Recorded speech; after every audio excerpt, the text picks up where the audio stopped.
Hi, VOD viewers. Skip ahead a couple minutes. I'm waiting for people to show up. Just go ahead and skip. Just skip ahead to the part where there's people in the chat. Hello, CL. Hello, Sarah. Hello, Giga. Krona. I always read your name and I want to say Giga, but it makes more sense to say Krona. I should look at the avatar.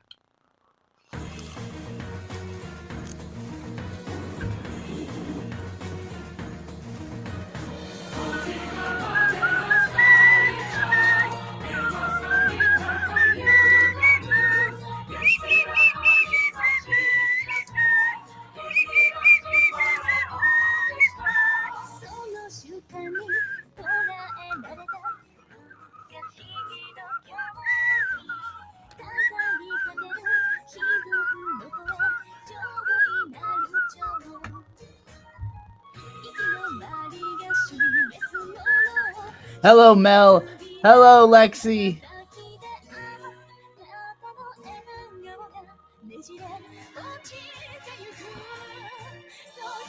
Hello, Psychic Sylph.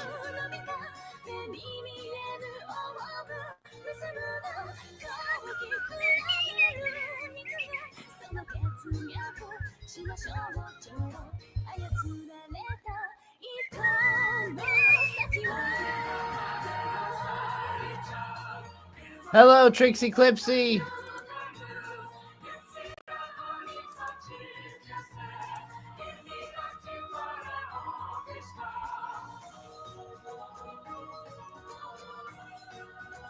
Where's my channel wife, Ellen Horai? I want to wait for all my girls to be here, but I don't know if everybody passed out waiting for me to start the goddamn stream, as it tends to be. I guess we'll find out.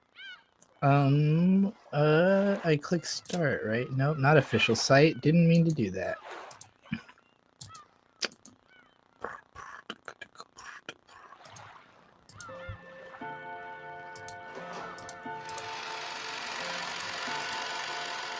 Why are you windowed? How did it turn into windowed mode? And why? Oh, no, I did this wrong. I don't want to click chapter 2. I want to click load. But first I want to figure out why did it turn to windowed all of a sudden? Yep, okay.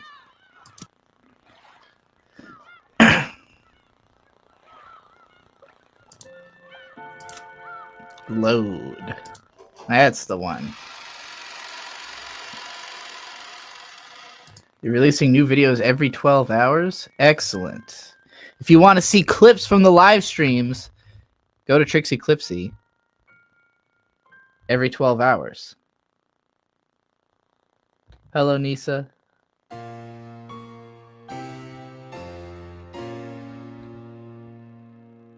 Hello, Sweet Lime Juice. I have not seen the Seven Fates Chaco short. I don't know what that is.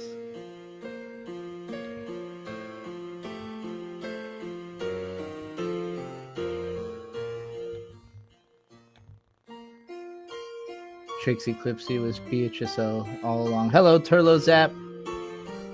The only person who's ever in the Twitch live chat. These newer streams. Sweet Lime Juice is here. I don't see Ellen, though. Or Amy. Where are Amy and Ellen? Where is Brazil? Did Brazil go to bed?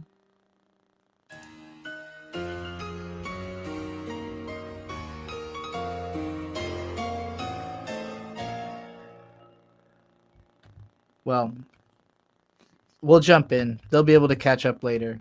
All right. Hello, everybody. It's time for more Umi Neko, the Sea Cats. Tell me if my audio is all good, also.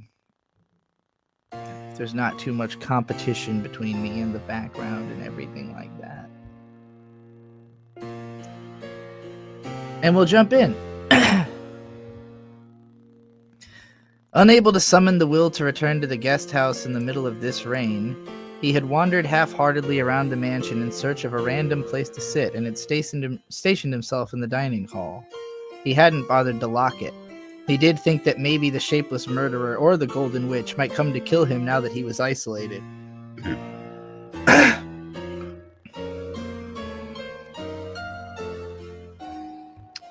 But he no longer thought about resisting that.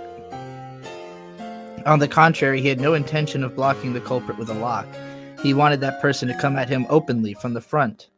If it was a murderer, he thought he'd ask them to tell about some of those wonderful locked room tricks as a parting souvenir. And if it was a witch, he thought he'd ask her to at least take his life with some wonderful magic. However, ironically, neither of these two came to meet Battler. Battler opened the liquor cabinet on his own and enjoyed the liquor to his heart's content. No longer was there anybody anywhere who would have a problem with him drinking alcohol.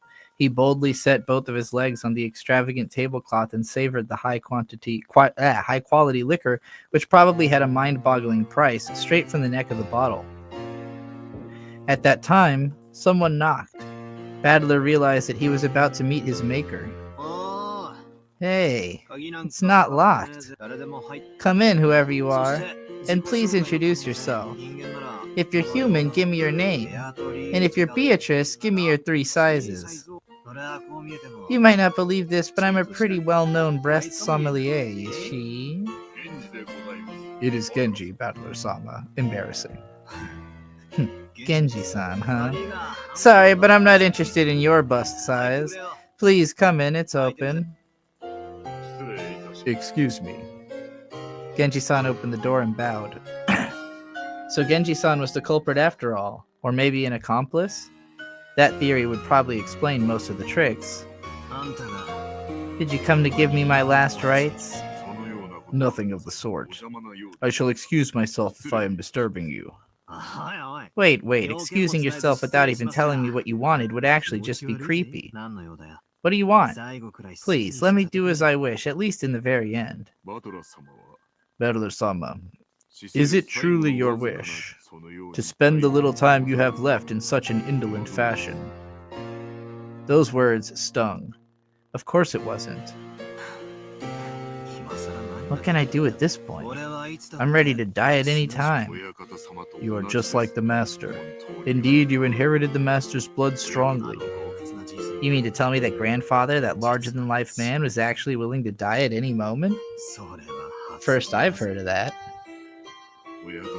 The Master's life, after a number of sad incidents, was completely reduced to atonement. What do you know? Tib, what do you know, Battler? You haven't been here for 6 fucking years. Beatrice-sama's ritual has been entirely completed up to the 8th twilight. I believe that I can now tell you everything. Oh shit. We about to learn everything.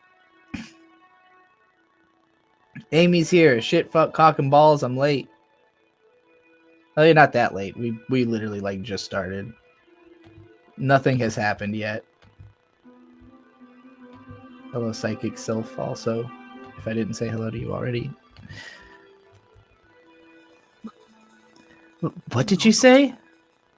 You got here just in time for the exposition dump, baby. My drunkenness was completely blown away. I lowered my feet from the table and listened carefully to hear what kind of words Genji-san would say next. Battler-sama, I shall guide you to the Master's study. It would probably be better to hear it directly from them. From them? Hey, what in the world do you mean by that? Come, this way. I shall guide you, Battler-sama. After Genji-san told me to follow him, he started to walk down the corridor. I sobered up completely and went after him. We climbed the big staircase towards the 3rd floor. Genji-san stopped walking halfway. He then turned back and spoke. Battler-sama, from here on you will probably see things you will not be able to understand. Don't try to intimidate me. I've already seen plenty of things I can't understand today. Please accept what you see as you see it, and what you hear as you hear it. Questions like why or what, there is no need for such things. Battler-sama, you will probably simply learn the truth. Whether to accept it, believe it, or even deny it are all choices I leave to you. Genji-san checked one last time to see whether I was prepared to learn the truth. The 8th twilight had already ended, and on the 9th twilight the witch revives and none shall be left alive. It meant that Beatrice had already revived, and probably none of us would be allowed to return alive. If I was going to lose my life anyway, I wanted to know the truth in the end. It didn't matter how hard it might be to accept. I just got lost a little bit thinking about how in my 9 sides of my personality video, I could have lined each one up with a knight of the curse, you know? Yeah, even if a demon or a witch shows up, I'm prepared. You really are just like the master in his youth. Battler-sama, please be diligent in your studies. In the future, you will surely have great aspirations. And make sure that at that time, you are not forced into a lifetime of regret by a lack of academic knowledge. Dog, he's gonna die in like 5 minutes, isn't he? If I have a chance to work hard in my studies, then no problem.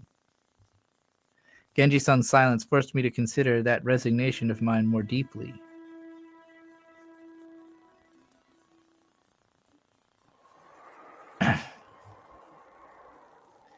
And we could see the door of grandfather's study impregnated with a sweet smell. From his pocket, Genji-san withdrew a gold key with an elegant design. The master keys had been confiscated by Auntie Rosa, but the key to this study alone he had kept with him. He put it in the keyhole, and it made a heavy clunking sound. Clunk. My lord, it is Genji. I have brought Battler-sama with me. There was no reply, but it seemed that permission to go in had been given. Come, Battler-sama. Please enter. Yeah. In I go. I readied myself and threw the door open.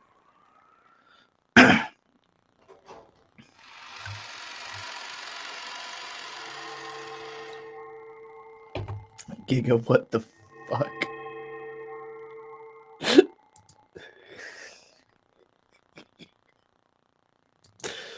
Jesus Christ. At that moment, I got slightly disoriented by the dazzling golden glow. It was somehow a swarm of butterflies shining gold. The golden butterflies that were completely filling the inside of the study poured out all at once.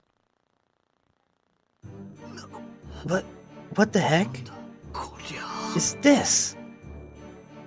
It was almost like golden leaf confetti. The interior of grandfather's study was filled with a golden glow. And there were reception sofas and a table for guests placed in front of the study desk, and I could see grandfather's back. There was someone on the side opposite from grandfather. It was in shadow, so I couldn't see it well. My lord, I have brought Battler-sama. Battler, is it? I'm busy thinking now. Be silent for a while. Kinzo declared that in displeasure, his back still turned. It seemed that he was enjoying playing chess with a visitor. Apparently, the opponent had counterattacked with a superb move.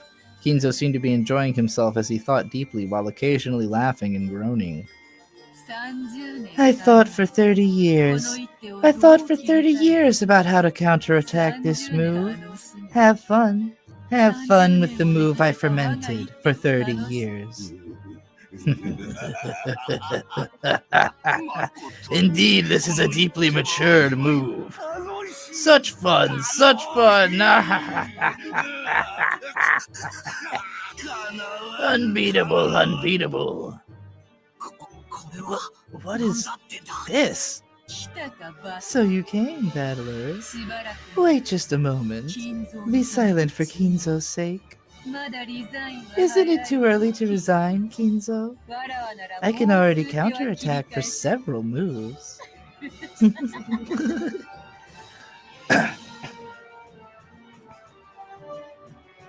It should have been my first meeting with that witch. However, I knew this witch. Even though it was our first meeting, I knew her from the portrait. Genji, serve something for Battler. What would be the most appropriate for this man? The same which the master has loved since the days of his youth. That is ideal. Serve it to him. You did well coming here, Ushiromiya Batora. First, take a seat. You called my name many times, did you not? In deference to that, I allowed you to meet me. So, what will you ask me? What will you inquire? The door to the Golden Land will soon be open.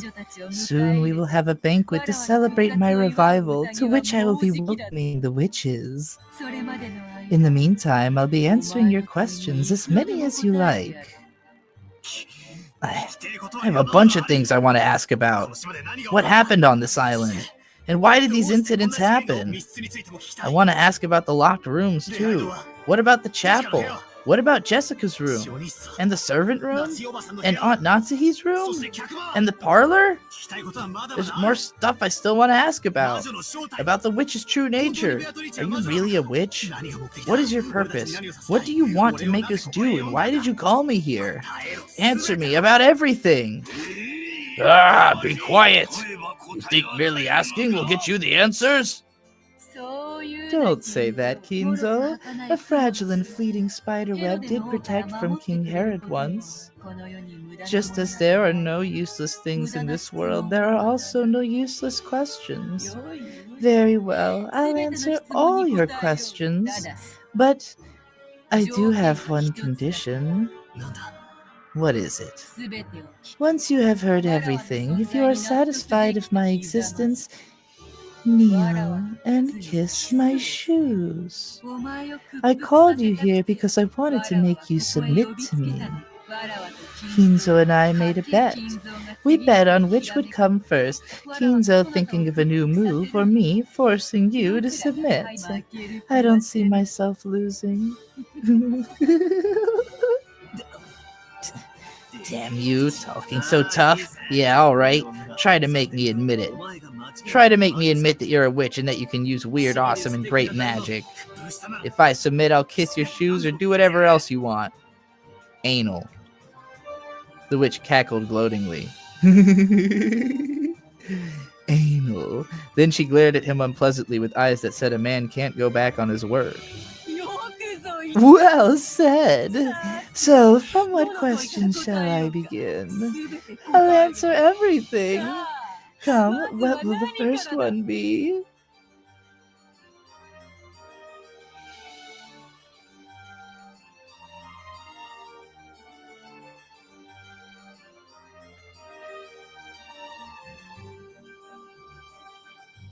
Oh. And the witch began to tell of everything. She started providing answers to all of Battler's questions. Every one made logical sense. Every one satisfied him, and Battler was forced to admit witches truly did exist. Yeah, this all just happened off camera, believe me, guys. The rest is a story that need not be told. After toppling the king and resigning, all that remains is to reflect upon one's moves and set the pieces up once more. This is such a troll ending, what the fuck? Second game, Turn of the Golden Witch result. Motherfuck. I did not expect us to be this close to the end of Chapter 2. Ushiromiya Kraus died on the first twilight, chosen by the key to the Golden Land and sacrificed. Ushiromiya Natsuhi died on the first twilight, chosen to be the key to the Golden Land and sacrificed. Ushiromiya Eva died on the first twilight, chosen to be the key to the Golden Land and sacrificed. Ushiromiya Hideyoshi died on the first twilight, chosen to be the key to the Golden Land and sacrificed. Ushiromiya Rubidelf died on the first twilight. Ushiromiya Kirie died on the first twilight, chosen to be the key to the Golden Land and sacrificed. Ushiromiya Jessica died on the second twilight, back pierced by the stake of Asmodeus. Servant Kanon died on the second twilight, chest pierced by the stake of Satan. Servant Shannon died on the fourth twilight, forehead gouged by the stake of Mammon. Servant Goda died on the fifth twilight, chest gouged by the stake of Beelzebub. Ushiromiya George died on the sixth twilight, stomach gouged by the stake of Lucifer. Attending physician Nanjo died on the seventh twilight, knee gouged by the stake of Belphegor. Servant Kumasawa died on the eighth twilight, leagued out by the stake of Leviathan. The witch Beatrice survived on the ninth twilight. She will finally open the door to the Golden Land. Woohoo! Let's go! Ushiromiya Kinzo, missing on the 10th twilight, accepted the witch, prostrated himself, and was invited to the Golden Land. Ushiromiya Rosa, missing on the 10th twilight, she denied the existence of the witch and was not invited to the Golden Land. Ushiromiya Maria Accepted the witch, prostrated herself. Genji accepted the witch, prostrated himself. Ushiromi, a battler. Will he accept the witch and be invited in the Golden Land? We don't know. He's still trapped in fucking metaverse. The witch shall preside the wise and grant 4 treasures in the Golden Land. There they are choose to provide the souls of the dead and the love they possess because of what anxiety cannot be gained from a mountain of gold, no matter what, how high. Oh, okay. For Kinzo, his lost loved one. For Maria, the lost love of her mother. For Genji, a peaceful sleep. Ha! Rest in peace, Beatrice. May your slumber never be disturbed again.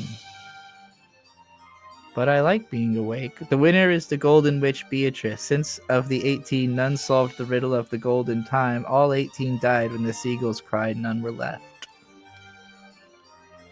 Oh, they really fucking do dump it on you at the end. Rondo of the Witch and Reasoning.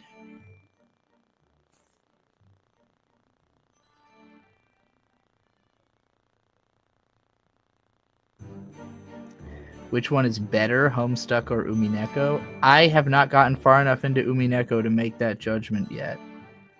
I would say Homestuck probably had a more profound effect on how I think about storytelling. But I also didn't play this until now. That said, it's not exactly like not what I expected it to be either, just because I'd seen the anime, you know, back in 2012, so 2010, whatever. Okay, so Rosa is clearly pissed off about this ending, right?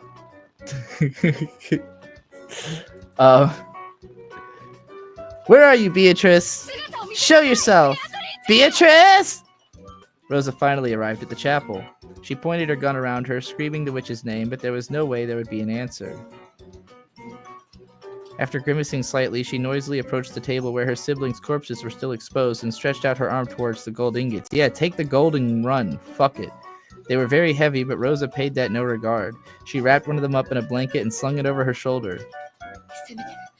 At least just this one. Take the money and run, bitch. Take the money and run.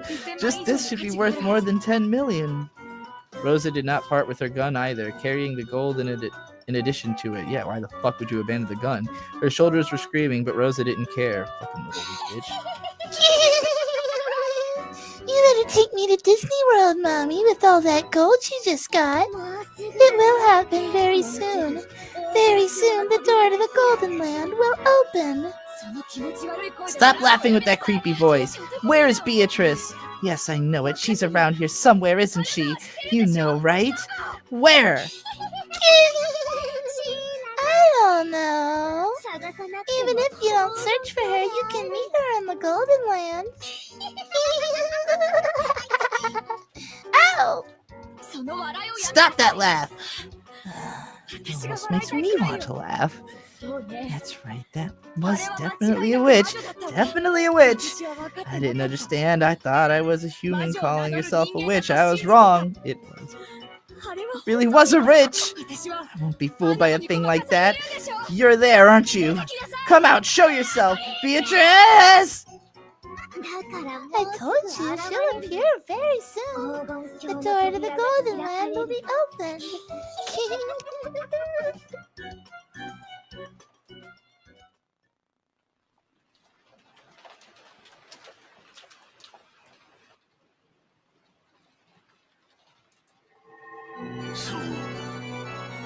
Of course. That's what I should have done. I don't care, I shall throw away the rook. You women are the king who can't even be reached without the resolve to lose everything one has. I'll corner you, Beatrice! Yeah. At least call me a queen. Oh, what a brilliant move. Tenacity is in your... No, the Ushiromiya's blood. How pleasant. Truly an elegant night. Good.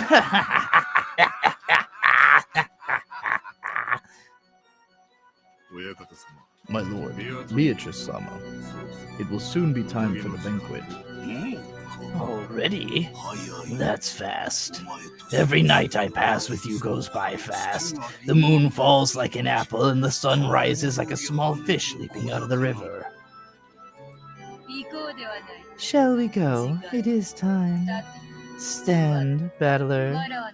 It is the beginning of the banquet to celebrate my revival. I'll introduce you as my new furniture. No, as my toy. To the dignitaries among witches. The witch was relaxing elegantly, her feet thrown out from the sofa and sitting on top of a footrest. She about to show up with Battler like he's a big fish that she just fucking pulled out of the ocean. However, the footrest wasn't a part of the sofa. It was a human, which was down on all fours, of course. Beatrice-sama, your silk dress. You are the guest of honor, but I am the host. I will go out first. It would have been nice if Shannon were here to help dress you, but unfortunately it seems that she no longer remains. She's never around when I want to use her. Fucking bitch, dying when I needed her most. Completely useless. However, you did well to remain here. I'm happy, my friend. I am grateful for your words. Good. Wait downstairs, you two.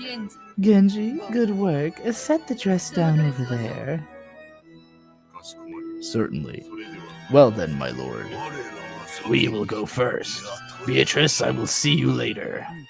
Indeed. Kinzo and Genji left the study. After that, only the witch and the dress and the furniture remained.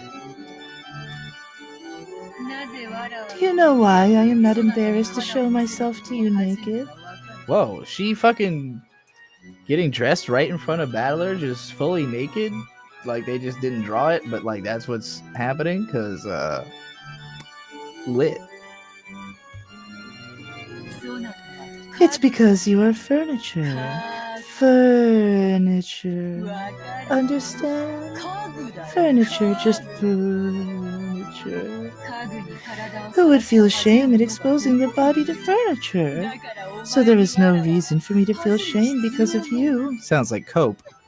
The witch stood up and removed her jacket just at the shoulders. The jacket slumped down at the back, but the furniture respectfully approached to pick up her clothing. The witch gave it a small kick and it fell over. The furniture was afraid of what misconduct it had shown. Do you as furniture plan to force me to unbutton myself? Stand and undo the buttons, one by one, carefully, quickly, beautifully, with no mistakes. The guests are being kept waiting. Change my clothes quickly. Yes.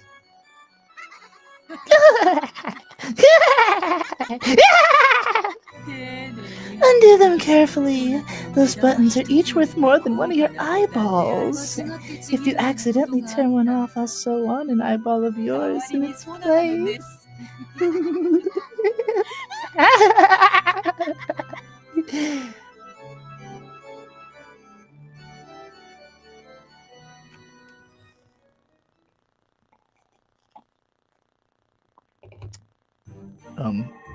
Mommy? The entrance hall was bustling with a large number of figures, and it was sparkling gold with the gold butterflies flying around. The gentlemen in suits and tuxedos and the ladies in dresses looked like they were having a great number of friendly chats. At a glance, it might have looked like a fabulous medieval ball, but they all had one thing in common, and that thing was exceedingly bizarre, because all of them had goat heads. It was impossible to tell whether it was a goat mask masquerade or whether they really had goat heads. The latter was a ridiculous notion, but in this bizarre world there was serious doubt about which was true. Kinzo was amongst the goat nobles greeting them. Every one of them seemed to be an honored guest, and Kinzo greeted them more respectfully than could ever have been imagined from his normal demeanor. At that time, Genji's voice rang out through the hall. It was a voice calling for silence. The voice stopped all the voices of idle chatter, and everyone turned to face Genji. Tonight marks the entrance of our golden witch, who has achieved her revival, the Lady Beatrice. I ask you all to join me in welcoming her with your applause. When Genji began to applaud, it quickly spread through the guests and became thunderous applause. And the Golden Witch appeared at the top of the large staircase. She gracefully waved her hand as she slowly descended the staircase with her preferred furniture in tow. Her preferred furniture? Oh, well. The goat nobles offered unanimous words of celebration in some long-forgotten language, and those with whom she was closely acquainted embraced her, filled with joy at their reunion. As the witch offered greetings of reunion, the witch's furniture followed behind her the whole time. There was a chain around its neck. This was gripped in the witch's hand like it was a trained dog. The chain wasn't there to restrain it. The only purpose of the restraining device was to injure the furniture's dignity.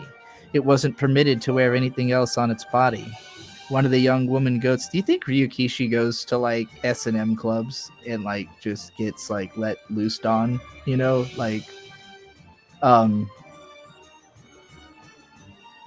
because it's giving pretty hard fetish. One of the young women goats mixed in with the goat nobles softly removed her goat mask. Oh shit, she's here. Softly removed her goat mask as the furniture passed in front of her and spoke with eyes that had no light in them. That face looked like it belonged to a long-haired young girl. Why isn't Ellen here for this? Hello, Lapusha. Hello, Libra Bunny. Hello, Cardi B? Cardi B. You're both Playboy Cardi and Cardi B rolled into one person, I think. That face looked like it belonged to a long-haired young girl. Oh my god, he's all the way naked on his knees. Ellen is on the 10th layer of sleep by now. Damn. I guess there's just not a night that she can be up late, which is really unfortunate because it's really hard for me to stream during the daytime. Is this character the real Riki?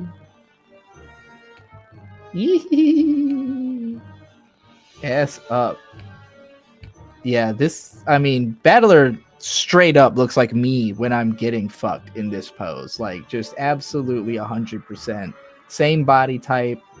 Not gonna lie. This is exactly... Okay. What should Bernkastel sound like? How pitiful. Oh, Lady Bernkastel. Welcome. Do you like my furniture? So desperate for approval. Good taste. After saying only that, the witch called Bernkastel once again to put on her goat mask, and was swallowed up in the shadows of the other tall goats. Sorry, loser! She's irritated! You're right. The young women goats giggled, and the witch once again let out a high-pitched laugh. Thank you for gathering here for my sake tonight. Why don't we enjoy to the fullest this banquet of the witch, where old friends have gathered from past and present, east and west. Come, we will eat all night. Oh, hell yeah, let's go. Drink all night. Slurp. Whoa, slurp. Slurp all night and chew to bits all night as we enjoy ourselves. This is literally me. This is my girl. She is. Hold on, let me screen cap this shit. This is why Beatrice is my spirit animal right here. All she wants to do is eat, drink, slurp, and chew. Just making that a Blue Sky post real quick. Umineko orgy moment. Exactly. Look at the clock. It shows the time when the ending hour and the beginning hour melt together. Come. See? There's come involved. Let us begin the banquet of the witch. When the witch proclaimed the beginning of the banquet, the large clock pointed to 2400 and the sound of a bell began to ring loudly. Come, now is the time. Open the golden door.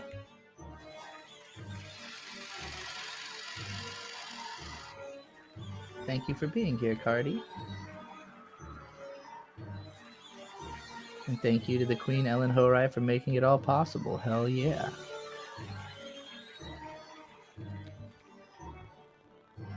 All at once, the butterflies leafed in gold flew all around the inside of the room. Amidst the golden storm and the brilliant gold-colored light, the cross-section joining this world and a different world was cut open. Amidst the goats' delighted voices, the mansion of the human world and the mansion of those not human overlapped. And in the form of golden butterflies, all those folk who praised the resurrection of the Golden Witch poured out of the depths of hell. It was a golden tornado, a rondo of golden demons. Come, tonight we will put aside rank, throw open the wine cellar, drop the snake's head into the liquor pot, throw cows and chickens into the furnace alive, drink and eat and sing and dance, sneer and kill and desecrate and degrade. Beatrice, take me to the Golden Land now. To the Golden Land! All right, calm your tits, dude. It's like about to happen. The goat nobles were suddenly crushing in around Kinzo, almost like they were kids demanding the autograph of some famous movie star. There were two differences. First, they were witches, not kids, and second, what the witches demanded were not autographs. They want pieces of flesh. Kinzo began to drown in the sea of goat nobles. Only Kinzo's laughing voice echoed throughout the area. They won't eat him. Yup, they definitely ate his ass.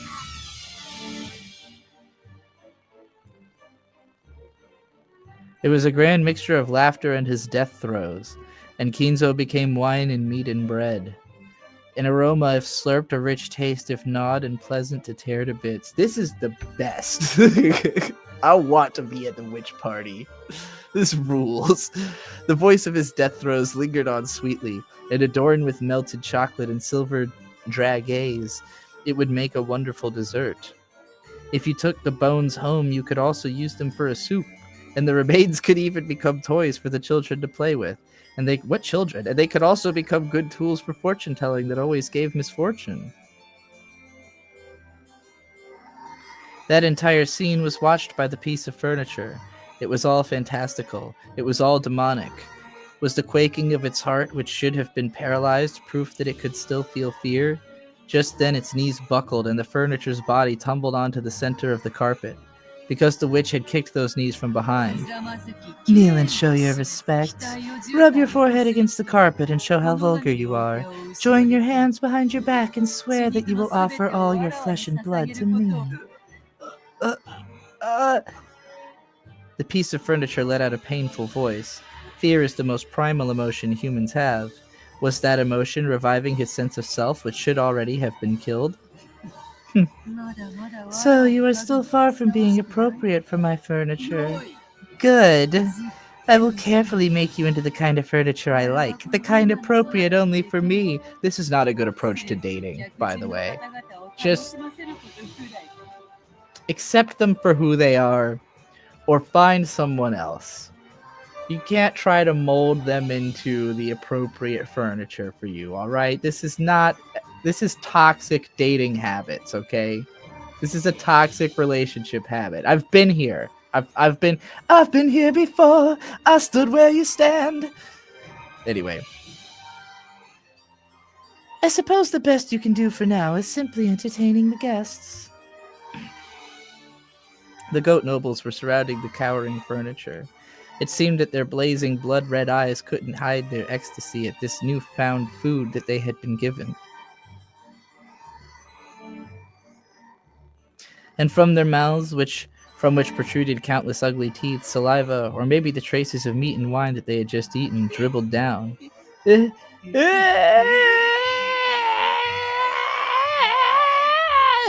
As the piece of furniture let out a wild scream, it retreated, still sitting on its backside, but the circle of goat nobles was closing in. And the piece of furniture looked at the witch's face. It stared at her face one final time, believing that because it had submitted to the witch, she would show it some mercy. But there was nothing but scorn on the witch's face, and she wasn't even facing it anymore. The witch went off to greet an honored guest with whom she had crossed gazes. Yeah, fuck you, Battler, you mean nothing. The goat nobles looked down upon the furniture. They were, in fact, waiting. just like how one must remove the cork in order to drink champagne. Before bringing the offerings served at the banquet to their mouths, they were waiting for just one of those. I gotta say, ever since this moved into vor metaphor, I've been 100% on board. All the dominatrix stuff was fine, but the vor stuff, now we're like, it's like the you know the meme where it's like the mind expansion meme. It's like we went another layer down on the mind expansion meme as soon as the vor got involved. Of course, the furniture didn't know what it was, but it would come out of his mouth all by itself. In the same way there is always a pop when the cork is removed, it too would certainly leave his mouth. A scream. It was a sign that the modest banquet at which he was to be served had begun.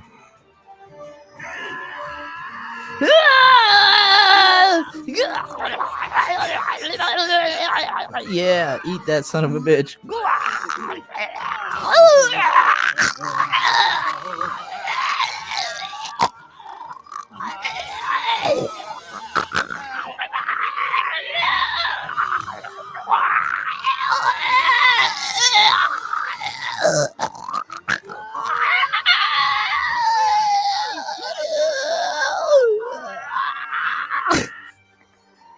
I wonder how long that audio actually goes. I couldn't handle it anymore.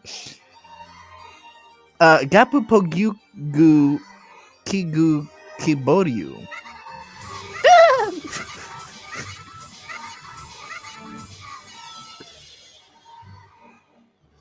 The fucking Woody Woodpecker laugh.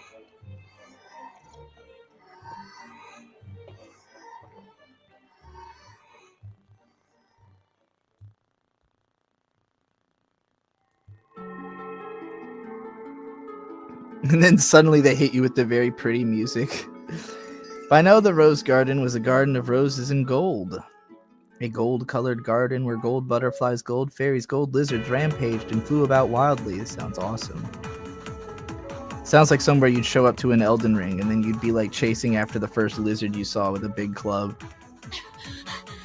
Maria, hurry! Run! Hurry, hurry, hurry!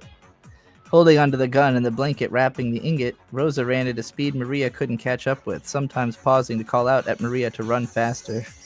Just leave her. Therefore, she saw it every time. She saw the golden pursuers chasing them from the mansion. The mass of gold butterflies was chasing after them like a massive crawling hand, and horrifyingly strange-looking shadowy figures with goat heads were chasing after them.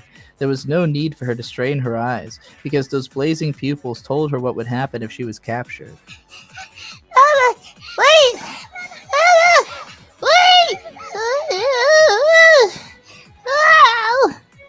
Maria tripped over. Rosa, ashamed that for just an instant she had entertained the thoughts of abandoning her daughter and running away, I'm legitimately surprised you didn't, kicked back against the ground and instantly reversed direction. I feel like there are people who would say, like, well, see, look, Rosa feels ashamed that she entertained the thought of abandoning her daughter and running away, so she's not that bad. And I'm like, is it better for Maria to not be abandoned by her mom?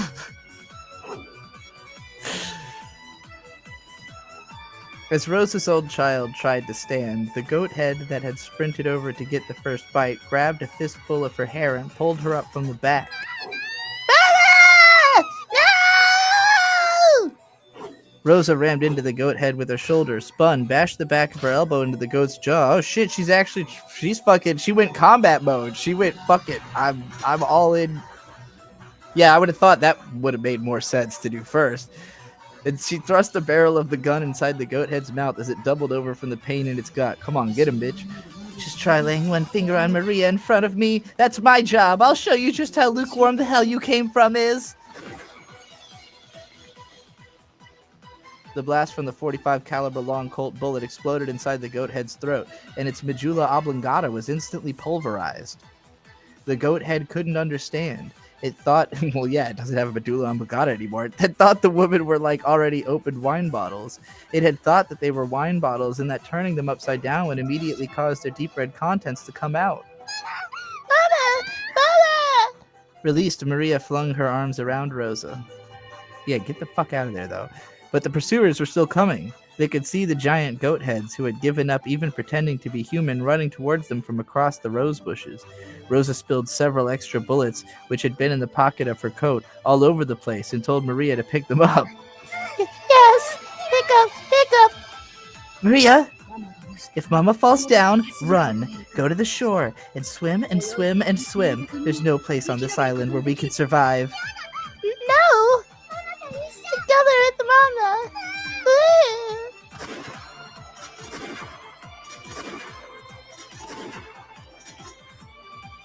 Rosa's gun roared 4 times, but even though she really did land 4 shots in the chest of the massive approaching goat, it didn't even flinch. The goat ran with you gotta hit them in the medulla oblongata. The goat ran with a violent vigor as though it planned to crush Rosa and Maria with its massive body. Put the bullets in! Quickly! Rosa grasped the blanket with the ingot in both hands, and she herself sprinted at the goat, dragging the ingot along behind her, without even an ounce of fear of that strange-looking giant. If it's to protect my daughter, I'll overcome even hell. I'll show you what a golden dream looks like! Rosa's roar, the goat head's roar, the terribly heavy ingot, after picking up a terrible centrifugal force and speed, slammed into the goat head's cranium. Brained by a gold. Rosa pulled a fountain pen from her pocket, but she held it crooked. She placed it in her palm, in the gap between her middle finger and her ring finger, so that it stuck out when she made a fist. She fucking Guyver up in here. Almost like it was a stinger growing out. She jabbed that stinger into the left eye of the goat head as its head toppled forward. Was the goat head's roar a scream? But Rosa's roar was different. She pulled back her fist and slammed it into the fountain pen that was still sticking into the goat head's eye. The pointed tip was gouged destructively into the depths of its head.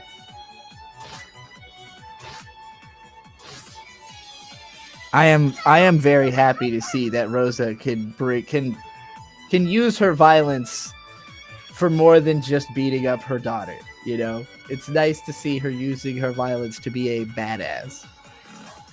Mama, bullets in! Good job! As I grabbed... Oh, it's her perspective now. As I grabbed the gun Maria had thrown, I finally heard the thunderous crash of the giant tumbling to the earth. However, at the same time, I saw the goat-head pursuers on the other side of the rose bushes increase in number. I've gained some distance, more than enough now. Holding onto the gun and the blanket wrapped around the ingot, I once again ran with Maria. Why am I running with the gun in my right hand and the gold in my left? Why don't I free one hand and grasp Maria's hand? I can't let go of the gun that protects my body. The gold! Let go of... I can't let go of the gold that protects my... And yet I would let go of the hand of my daughter, who is my very future? Run, run, run. She got out of the rose garden and began to run. She got out of the rose garden and began to run down the staircase through the grove of trees. But Rosa knew. This path through the grove was only turning and twisting many times to make it seem long. She tore straight through it. She had always played here since she was a kid, so she knew. To the beach, to the beach, to the sea, to the sea, to the sea. And after reaching the sea, nothing to do but swim, swim. If Maria can't swim, I'll carry her as I swim. There's nothing but death on this island. Yeah! Mama! As she raced down the stairs, she took a bad step. A violent pain ran up her left ankle, and her mind went completely blank. Rosa fell down several stairs and stared in shock at her ankle, which was bent at an odd angle. Oh no, you're fucked. And then the blanket with the ingot wasn't there. She had let go of it the instant she fell, and it had disappeared somewhere into the darkness. Yeah, that shit just went. Only the gun was left. Shoot yourself. The tremors in the earth were getting closer. It was only a matter of time before the goat heads flooded in. She didn't want to imagine how many there would be or how strange they would look. The lightly dancing gold pursuers arrived. The gold butterflies surrounded Rosa and Maria, sparkling and clamoring as though saying, "The prize is here, the prize is here." Rosa couldn't even try to get up. The violent pain from her broken ankle was so great that she couldn't ignore it even in her last moments. What am I doing? I had the gold. It would have been worth several million yen. I might have been able to start over with that. And yet I fell, lost it, and that's not all. My own life is in danger. Even Maria's life is in danger. What has my life been? I was born in an incomprehensible house, with an irritating older brother and sister since the day I was born. What did I do? What did I do to deserve? No matter what I did or didn't do, I was always in trouble and bullied and made fun of. What has my life been? Mama, Mama, Mama. The roar inside Rosa's heart shriveled away and disappeared. It disappeared when she listened to Maria's crying voice as her daughter sobbed and clung on to her. Maria, Mama remembered that there's something she has to do. Please go on ahead. Go on ahead. I'll hold them off. No, no, no, no! Want to be with Mama! Don't want Mama to die! Maria, even though I'm such a bad mama, you still say you want to be with me? Yes! Want to be with Mama! Want to be with Mama! I made it look like I was putting you first, but I was always putting you off.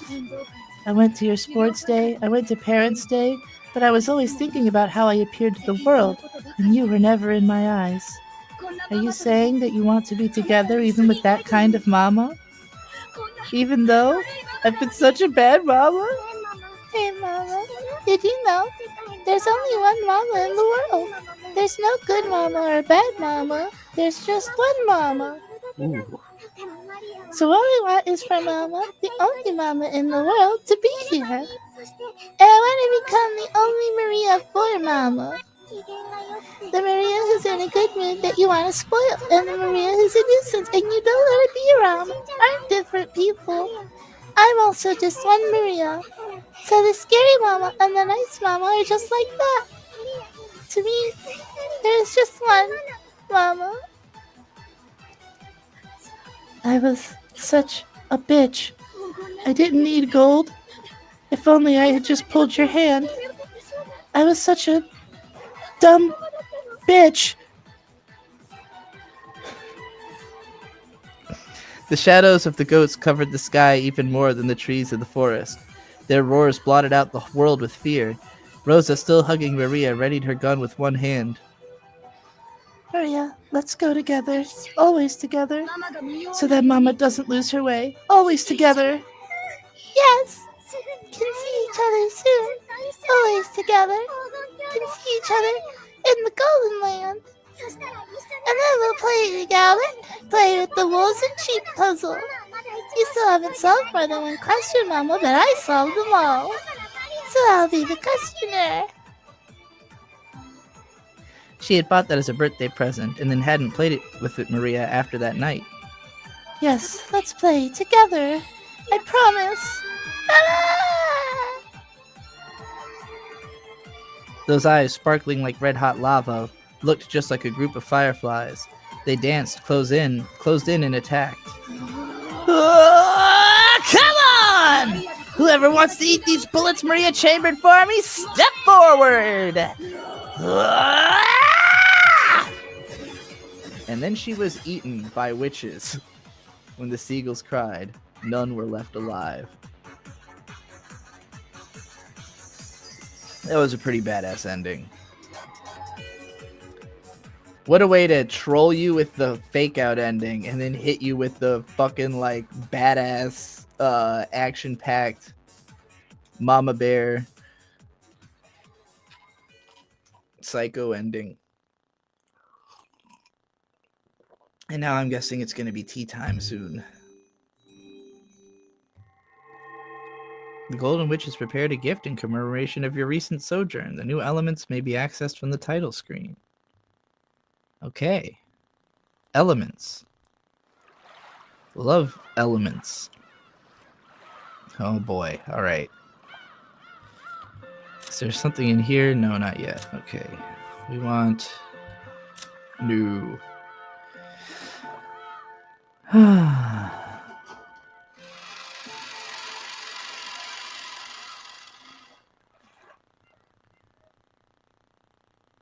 Purgatorio.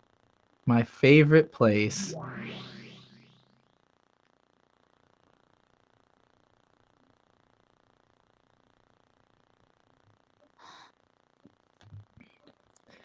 Oh, Rosa's here now. Rosa woke up from her doze. It must have been a very deep sleep. Her mind was fuzzy and she wasn't thinking clearly. Where was she? It felt like some mansion, but at least it didn't seem to be the Ushiromiya family mansion.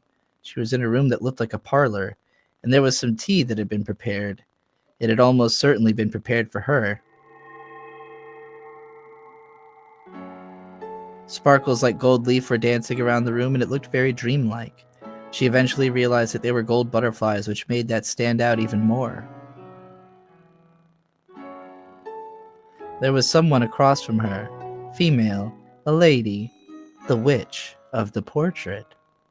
She looked like she was having a one-sided conversation. She was probably talking to Rosa, but Rosa's mind was clouded up by a deep fog and she didn't have a clue what was being said. It can be anything.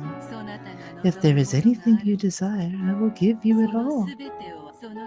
You may think of it as a reward for your good luck, or as a proper trade for my demands. To you, it may not be that great a thing at all, but that is how significant this transaction is to me. What is she talking about? Give me your daughter. I don't know. Only, considering that I am a witch, I thought it would be wise to ask for something that only a witch can grant. Isn't this a rare chance? You can actually receive a favor from me, Beatrice the Golden.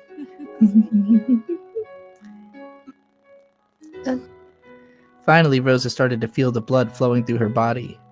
Her movements were still sluggish and she couldn't even voice the words she was thinking.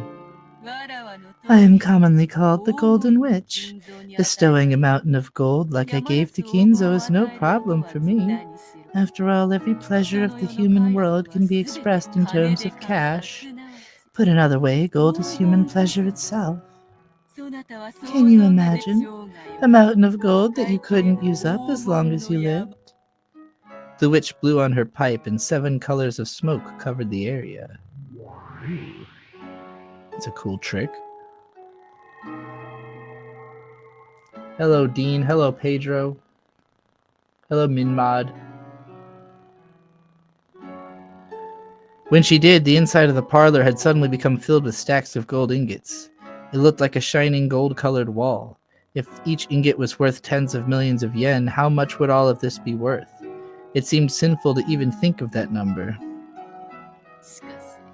However, the human world is difficult.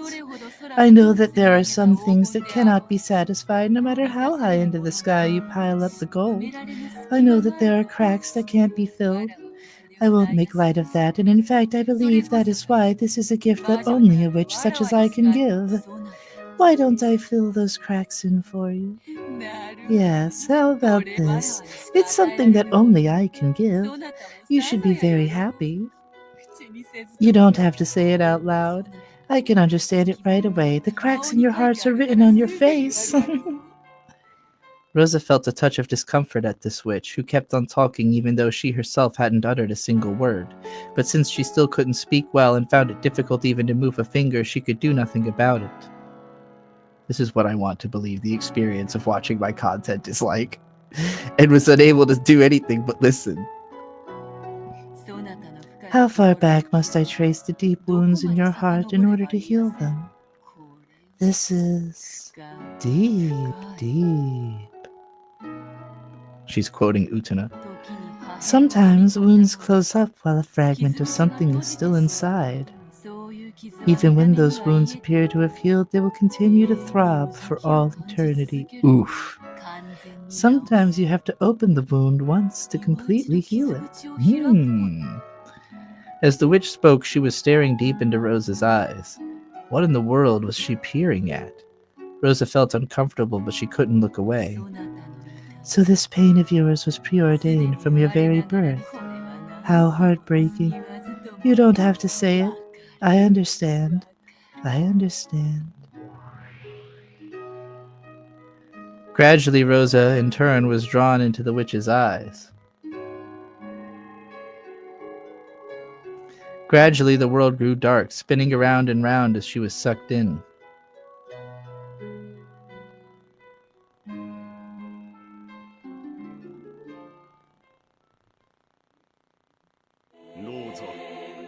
Rosa, Rosa, why are you such an idiot? Oh, that's Kraus Nissan's voice. Kraus Nissan is very grown up, so he's very smart. So he hated the stupid kid Rosa. And he was a very scary person, and I was often hit, and my toys were taken from me and broken. He would say it was punishment because I did something bad, but I didn't really understand what that was or why I was being punished. I was always punished suddenly, and then after the fact I was told in a contrived manner that it was a punishment for something or other. Yeah, this is how dictators work. But it was always something I didn't remember doing. So I really hated Kraus Nissan.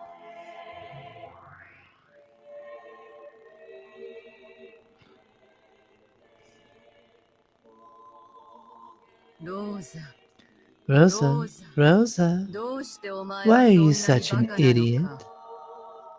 Oh, that's Ava Nasan's voice. Ava Nasan is very grown up, so she's very smart. So she hated the stupid kid Rosa. And she was a very sly person, and I was often lied to, tricked, and bullied a lot. She would say it was because I was stupid and that it was only natural for stupid people to be swindled by those smarter than them. So I wanted to become a wise person like Ava Nasan and listen to what she said, but when I obeyed her for some reason, someone always got really mad at me. So I really hated Ava Nasan. Yeah, they really are the fucking two-headed dragon of capitalist evil.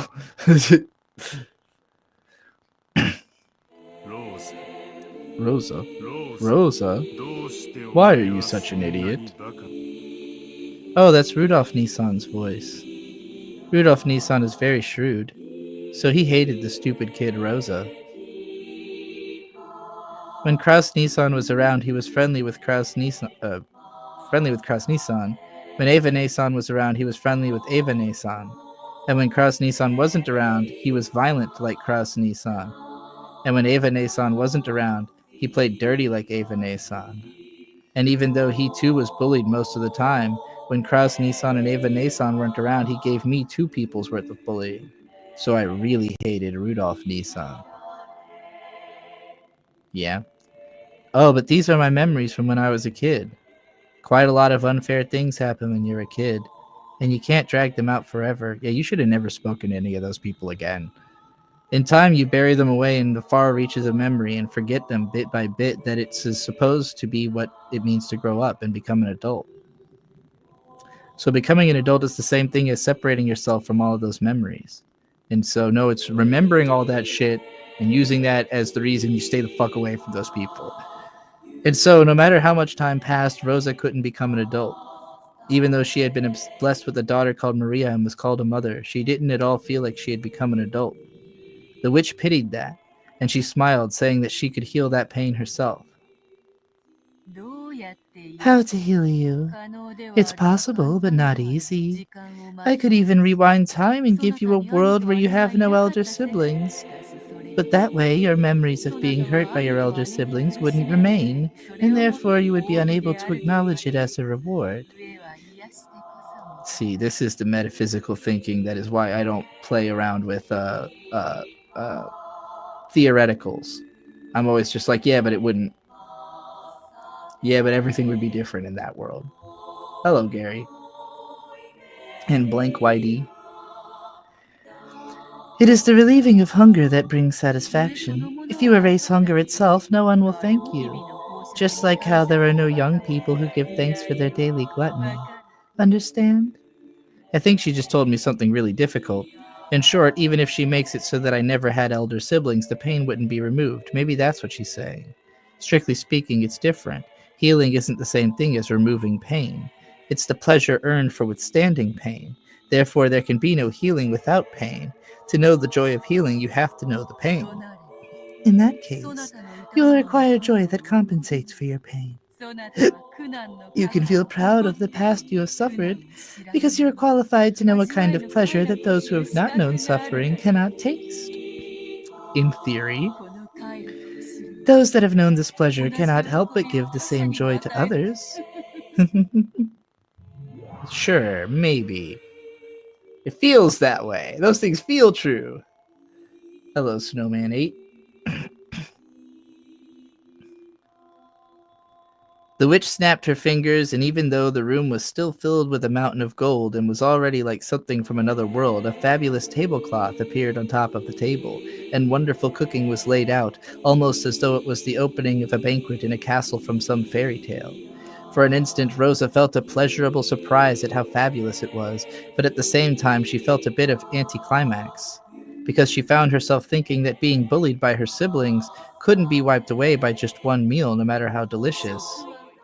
Food contains many of the human pleasures. You must eat like a pig as long as you live. I agree. If one meal isn't enough, then as many as you want. Let us continue this gourmet banquet until the pain of your heart is healed. This would work on me. Begin. Furniture. It doesn't even have to be magic food. Like, just... I would be like, I wish that every time I eat, I can immediately eat again with no consequences.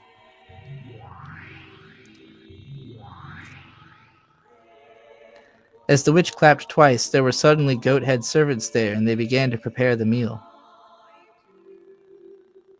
From the beautiful food dishes adorning the table, they efficiently took some food and began to pile it up on Rosa's plate. It really did look delicious, but Rosa's body still felt as heavy as lead, and there was no way she could eat. Maybe they also understood that. The goat-head servants tied a napkin around Rosa's collar and gallantly brought a glass of before-dinner alcohol to her mouth and even tilted it for her. She remembered an old servant who had once carried rice porridge to her mouth when she was laid up with a high fever. She couldn't drink it well and it dripped down from her mouth, but she felt the fragrant sweetness spread throughout her mouth. It is a sweet aperitif of noble wrought German-made wine. A wine cocktail of white wine tinged with crimson golden drops. If I had to give it a name, I'd call it a Bloody Crows. The color comes solely from golden drops of your brother's blood obtained by placing him in a compressor. Rosa coughed violently, and the bright red that stained her face made it look as though she had coughed up blood. You know a lot about black tea, so you should know what that means, right? Golden drop refers to the last drop. It is called the most precious drop in black tea.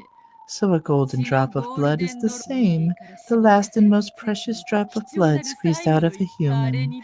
It's squeezed with that. She's on some Cartman shit. I made you eat your parents. As the witch snapped her fingers, a bright red veil was pulled off something large which had not been there moments ago. The solemn and massive machine there was just like a coffin for a large-sized person, with many large bulb-like things stuck to it, and it looked like a sinister torture device. By its unnerving shape, you could tell that it used manpower to tighten and compress something. And it seemed that there were still some squeezed dregs remaining inside, because of the bright red remains that stained it. But you can't take more than one golden drop at once. No matter what kind of human you take it from, you can't get more than one drop. But I am a witch. It is also easy to revive a person. Yeah, put him through the ringer a bunch of times. When the witch snapped her fingers, suddenly the human compressor began to shake. No, you could also hear a groan. It looked almost as though someone had been sleeping in that man-sized coffin, had woken up and was now struggling to get out. But that was wrong. What was inside had definitely been squeezed to dregs. Using her magic, the witch had once again revived the squeezed dregs to how they had been before they were squeezed. 3 goat-head servants with muscular physiques approached the compressor and forcefully started tightening the large bulbs. As they did, an unearthly moan came from inside of the coffin. Rosa thought she knew the owner of that voice.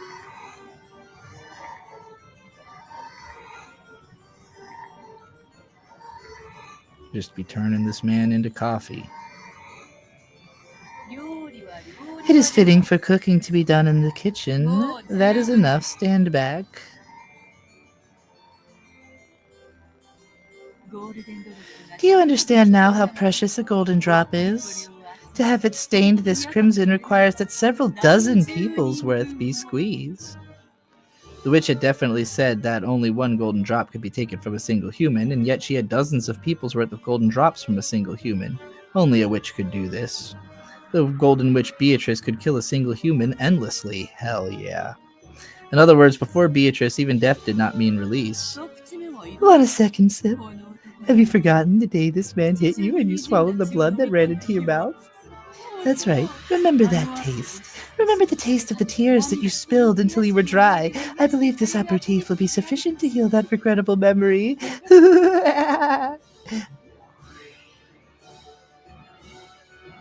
Once again, the goat-head servants tilted the deep red glass against her mouth. Rosa attempted to close her lips in resistance, but the deep red liquid was relentlessly poured into her mouth, which was hanging open with shock, and the inside of her mouth was filled with a ghastly sweetness. It was definitely a fragrant sweetness. Her brother, who she had thought of so hatefully and who had made her soak her pillow so many times, had died dozens of times over to tinge this wine crimson, so it must have tasted sweet. But Rosa tried to spit it out. Because of that, the deep red wine that spilled out of Rosa's mouth made her look as if she was covered in blood. If this ghastly substance was only the aperitif, Rosa couldn't help but feel uncomfortable at what would happen if this banquet continued. That is a fork-tongued salad made from vegetables in season. On your 9th birthday, you wished you could bite it off someday, so here is that salad you desired, made from Ava's tongue. When Rosa heard the truth, this is literally the menu. The movie, the menu. When Rosa heard the true nature of the pink-colored meat piled up on the salad, she had a sudden impulse to vomit her guts out. Furthermore, the goat servant stuck a fork in it and carried it to Rosa's mouth. How does your sister's forked tongue taste? It must be quite soft and enchanting, right? How sweet, soft, and enchanting it must have tasted in her mouth. After all, Ava's lies were always sweet, and young Rosa had always listened to them. So you could say that the taste of the stimulating pepper seasoning that had been added expressed the details of those lies well. Rosa spat out the tongue salad that kept being pushed into her mouth, covering it with saliva. But the goat-head servants carefully returned it to the plate and carried it to Rosa's mouth over and over again. It goes without saying, but I made this salad generously using 5 of Ava's tongues. You can't steal more than 1 tongue out of 1 person, but I can steal it over and over.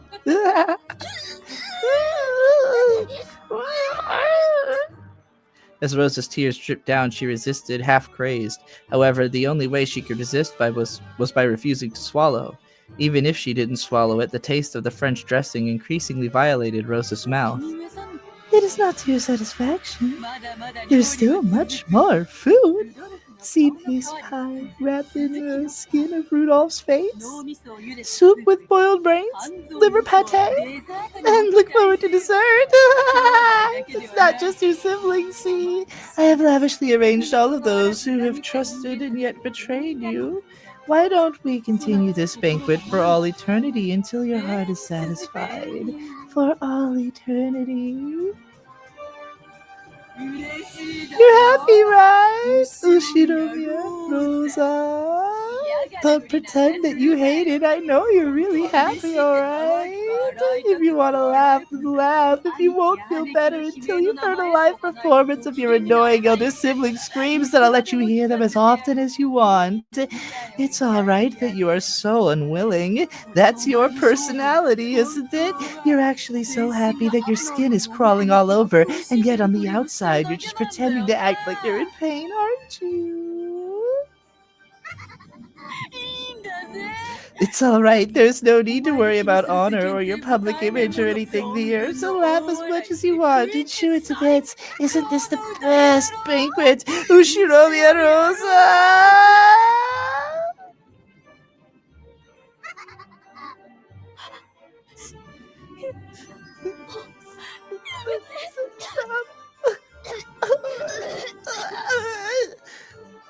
Oh, I'm sorry. I was keeping the dessert a secret to surprise you, but let me reveal it anyways. If I reveal it, maybe there'll be enough incentive for you to eat up the full course. The dessert that is beloved... The dessert is that beloved daughter that you had to keep pretending to love. Oven-baked Maria and apples. Doesn't that sound yummy? If you eat this, you will be released from everything. Freedom, you see. Freedom. Finally, Rosa will gain freedom as an individual person. Aren't you happy?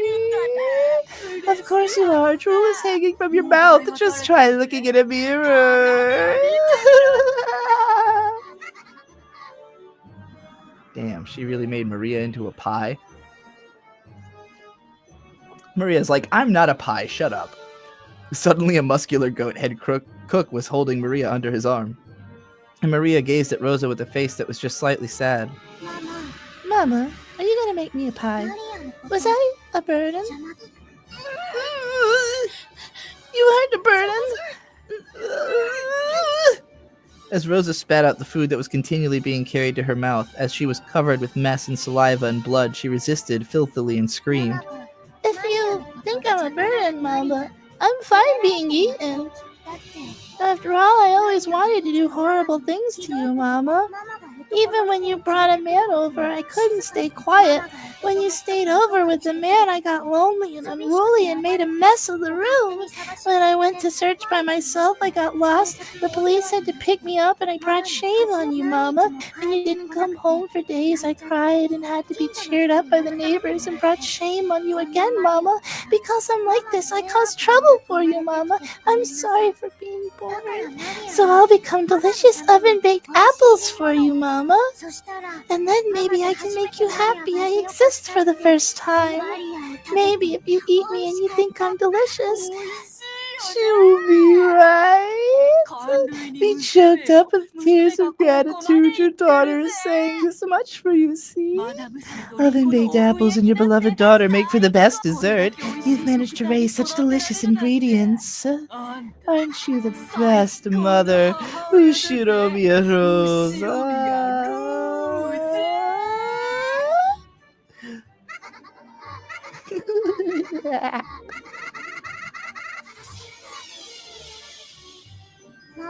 Mama, thanks for everything.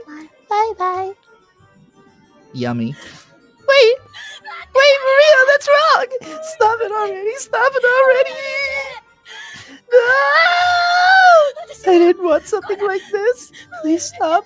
Please let me go. No. Stop it already. Don't put it in my mouth.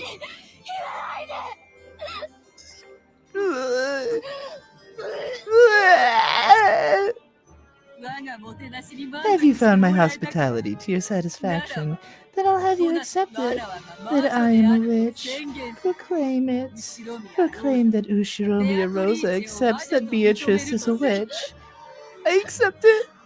Ushiromi Rosa accepts that Beatrice is a witch. So give Maria back. Release me.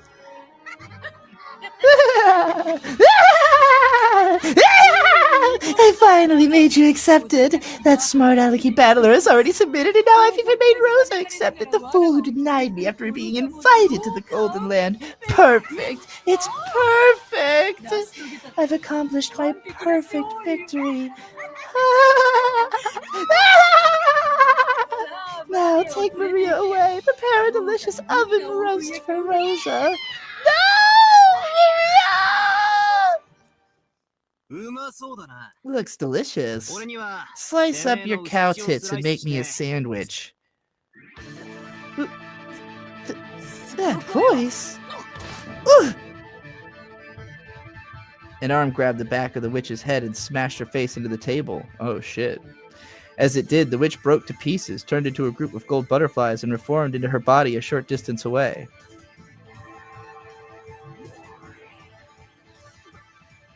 Battler? You cursed man. I thought you became furniture, that you submitted down to your very soul. I thought I did too. But while I was listening to your gross recipes, I started to get a little hungry. Now I feel like eating a whole roast witch. And Maria. It sounded like for a second I thought he meant, and I also would like to eat Maria. And Maria, it's 10 years too early for you to talk about having someone eat you. You don't need to be that inappropriate, Battler. But in 10 years, you have to say that to me. Promise. She's your cousin. Stop it. Stop it, Battler. Stop it. Ugh. Promise. Battler Coop. Sorry to keep you waiting, Auntie Rosa. I had forgotten. This was a one-on-one fight between me and this woman. I was never supposed to give in. Thanks to your persistence, I've regained my will to fight. this man, he was broken to the depths of his soul and capitulated to me. I see, he doesn't know when to give up, just what I'd expect from Ushiromiya Kinzo's grandson. So the chick of a phoenix is a phoenix after all. How vigorous. I like it. I wouldn't have it any other way. This is exactly what I expect from you, Ushiromiya Batora. Try to deny me, I'll completely and thoroughly smash you to bits. I will break you over and over again, and I'll teach you, one who has licked my shoes, the taste of defeat over and over. No problem, I'll teach you that I, Ushiromiya Battler, am a man who'll stand back up even after crawling in the mud. Because I'm just into it. I've never had the experience of being invincible in a fight. I've lost many times, but I always crawl through the mud and stand up again. And I always finish what I started. In a man's fight, you don't lose until you accept defeat, no matter how much you get back up. Beat up.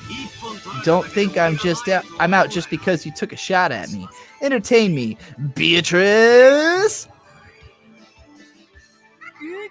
I'll accept your challenge, Ushiromiya Battler. Furniture, begin preparations for the next game. And while we're waiting, I have much I want to hear from you. There were many locked rooms in this game. Using red, I've smashed to bits most of the methods by which you tried to talk yourself out. What other evasive quibbles will you show me now? The lock to the chapel, the lock to Jessica's room, the lock to the servant room, the lock to Natsuhi's room, the lock to the parlor. Use all the things you humans are so good at pulling out of the blue. Your delusions, rantings, daydreams, bluffs, all slanted with ridiculous, incredible turns of events, and show how you can thoroughly deny me. Ah, it's no good. It's no goddamn good at all.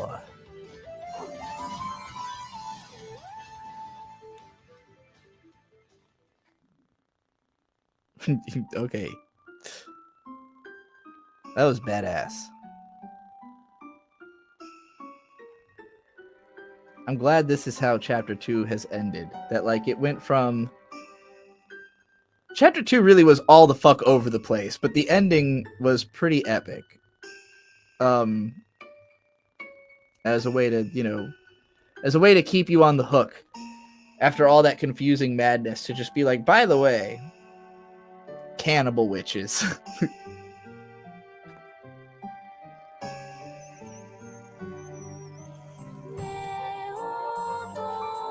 Doing Beatrice's voice was particularly fun for that bit.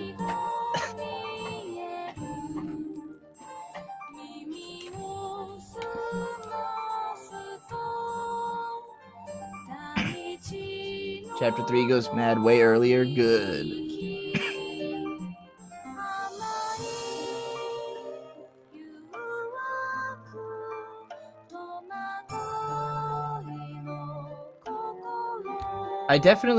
I feel like whereas chapter 1 was like establishing the, you know, like chapter 1 was trying to feel like a traditional mystery story so that we understood that it is a mystery story, and then chapter 2 kind of felt like it was trying to show us the parameters of like what type of vibes the story is going for, you know, like to really touch on like the farther emotional extremes of the story, like a lot more focus on the child abuse and the people who think they are furniture, you know, like the really heavy like the characters who have it the worst. I would say chapter 2 is about like the characters who are at the bottom of the totem pole of the situation, you know. There's a lot less focus on all the people who have power in the situation, you know.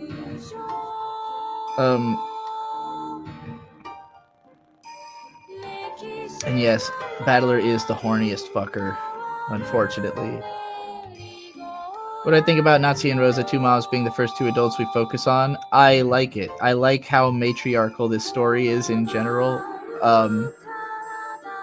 Because the way I see it, this story is fundamentally about the evils of the patriarchy. You know, like it's about all of the generational trauma brought about by one crazy grandpa, you know? And then, like... Okay, Maria is Horie Yui in the game. I couldn't remember if she was... If that's who... Wait, Shannon is Rie Kugimiya? I did not realize that at all. I did not look at this cast hard enough because I didn't realize Yu Kobayashi was Kanon or that Rie Kugimiya was Shannon.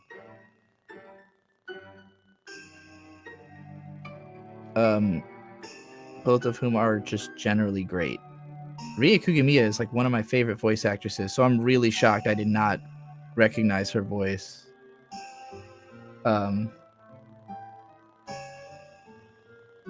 Toyosaki Aki is Asmodeus. I'm surprised I didn't notice that either. That's fucking... I think I knew that Fern Castell was Yukari Tamura. I gotta make sure no more of these voice actresses have died, because 2 voice actresses from this game died within the first few months of me playing it, and it did kind of make me a little paranoid that I had awoken some kind of curse.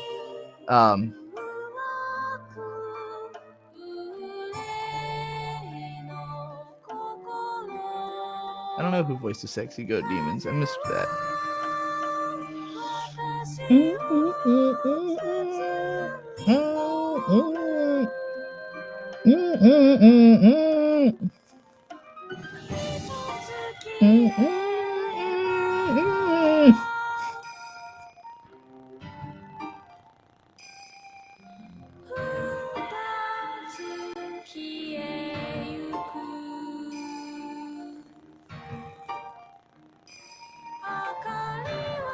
This music straight up sounds like dungeon music from Dot Hack Infection.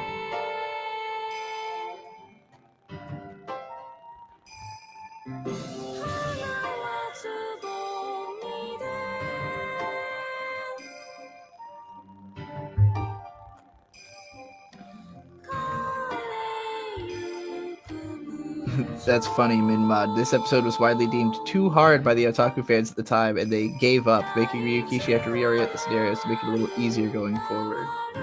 I could see why. It definitely doesn't make you come away from it feeling like you totally get what the fuck is going on.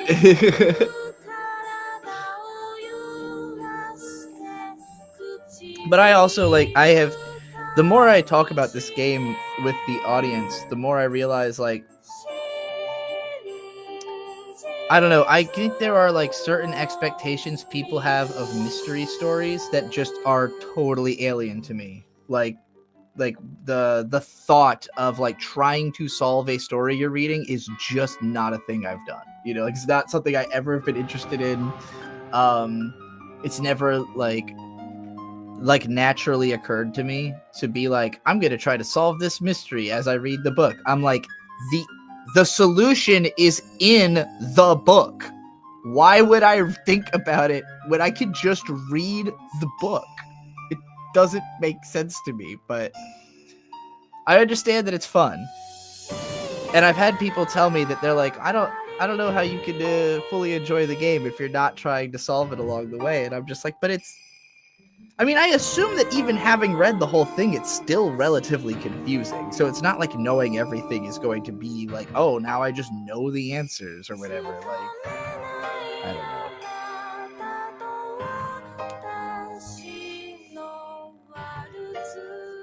Amy said it's your first time giving it a go.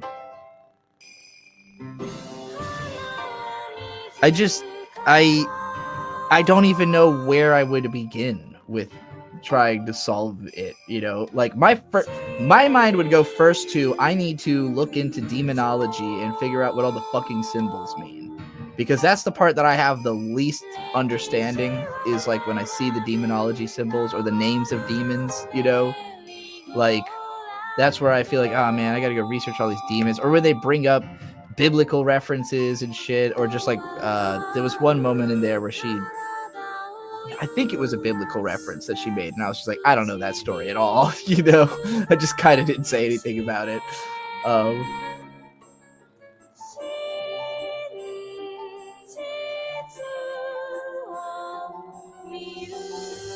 Minmod, I think that's the important way to approach everything, honestly. It's a reflection of yourself, indeed. Indeed. I began by asking Ellen for a list of all the red shoes that I let the autism take over. It's beautiful. That 3 may clarify a few things for you on how to approach interpreting the story. I guess so. I mean, we'll find out. We'll really find out.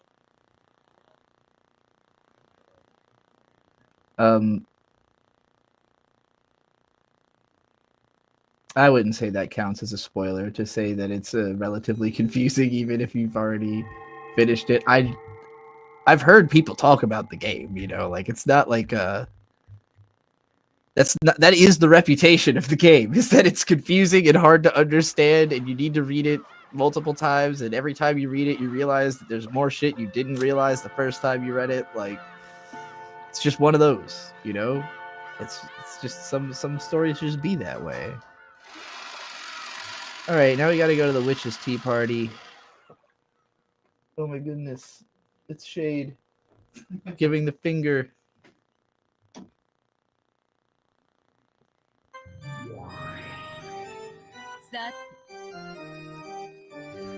Well then, did you enjoy it?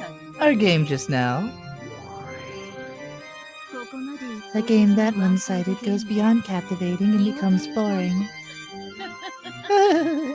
My, a harsh critic as always. And I was so certain that even Lady Berncastel, who has no love for boredom, would surely be satisfied by this compelling development. How remorseless. Well, I'll accept that it was compelling. However, it was horrible as a fair game. You need the conditions to be a little more even. I mean, it seems like Ryukishi was fully aware that this was too hard. Am I about to be told there's no way to win? By Lady Berncastel?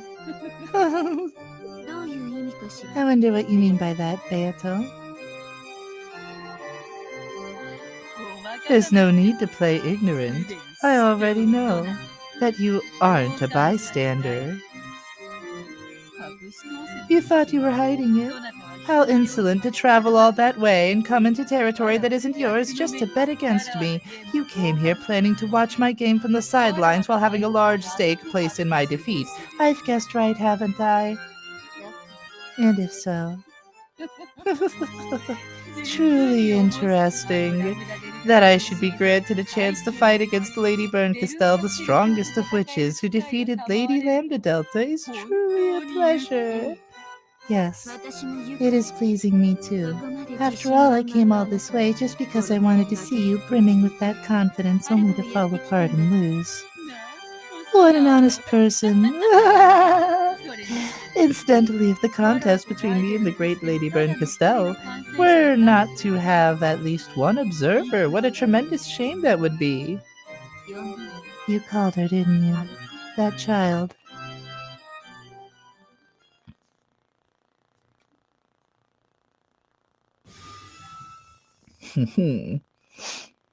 That fucking face. Who else wants to see her punch some Wonder Bread? I found you! I finally found you, Berncastel! How are you, Lambda Delta? Looks like you also have time to kill. I wonder if it's fate that we who share no love of boredom should run into each other again. Of course. Such a dumb kid. Why can't you realize that the only reason you won against me was because of a little luck and not so great matchup? That made you so snobby, and now you're even picking a fight with Beatrice? Shouldn't you learn your place? Beatrice is strong, you know. And she's more brutal than I am. Just a teensy bit. Oh, and also, don't just shorten someone's name to Lambda. Yeah, I kind of said that wrong. She had only said like... You're a fool too, Beato. This kid won't make exceptions for your game. She'll turn everything into a preposterous farce. But I like a preposterous farce. I didn't bring Lady Lambda Delta here solely to watch from the sidelines. After I informed her that you were betting against me, she said that she would bet against you. You're still holding a grudge, aren't you? Because I'm the strongest witch in the universe!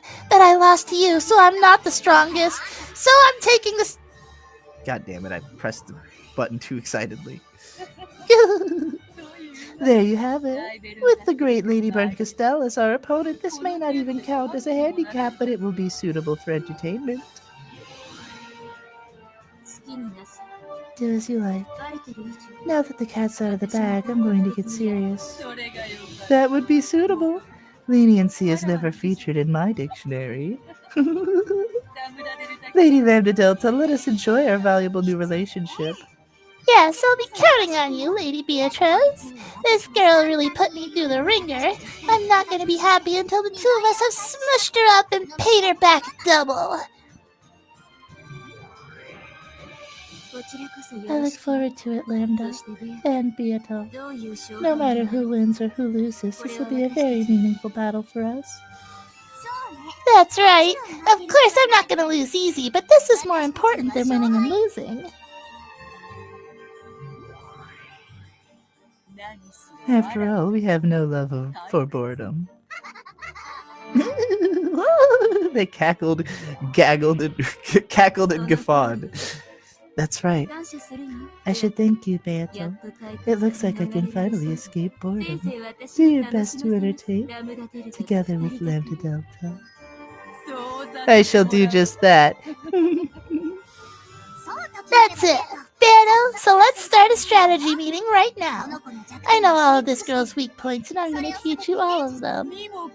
And yet, Lady Lambda Delta, you were defeated by her, I note. I won't tell you, I won't tell you.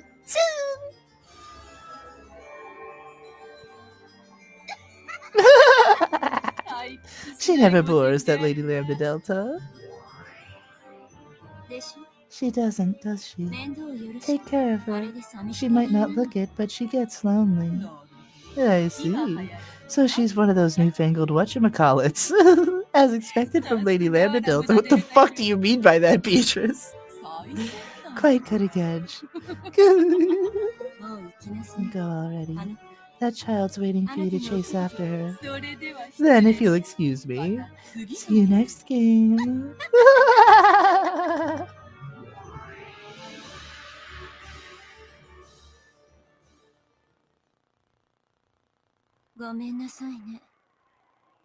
I'm sorry. A troublesome one came, but don't mind her. More importantly, things sure got ugly.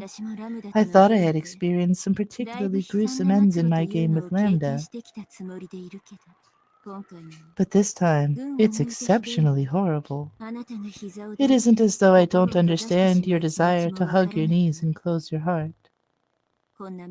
If you meet that end several more times, your heart will be killed within 100 years.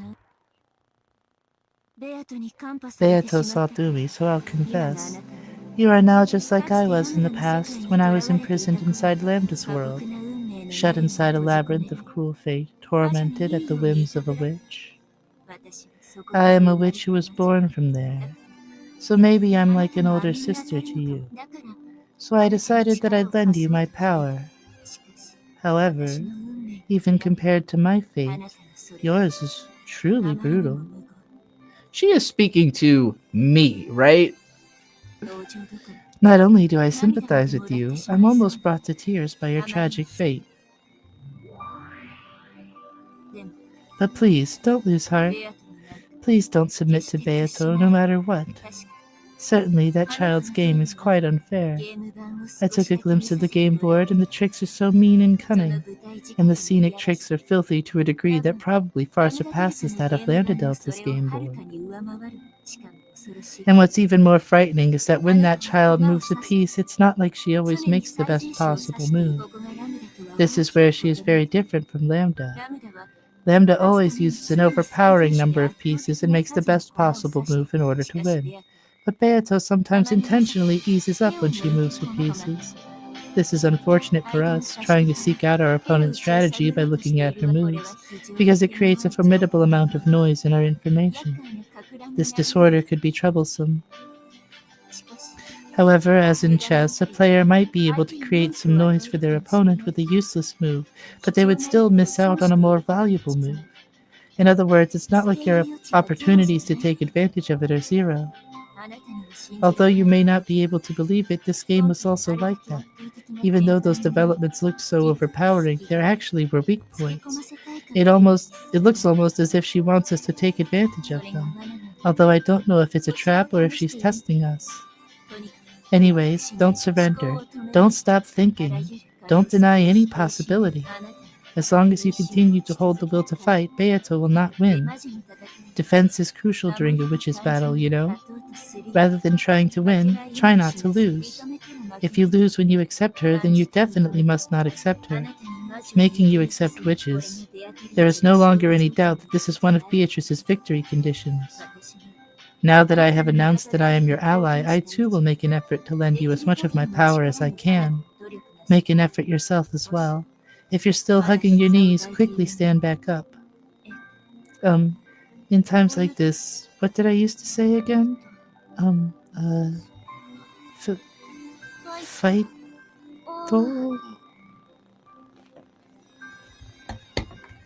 Burn Castell is literally Rika from fucking Higurashi. She's literally Rika. She's literally Rika, but she became a witch and Lambda Delta trapped her inside of the game that was Higurashi. In that game, that's Lambda Delta was the blonde-haired bitch from Higurashi who trapped them in the fucking game. Rika is also here now, and she's a witch, and she's fucking Burn Castell.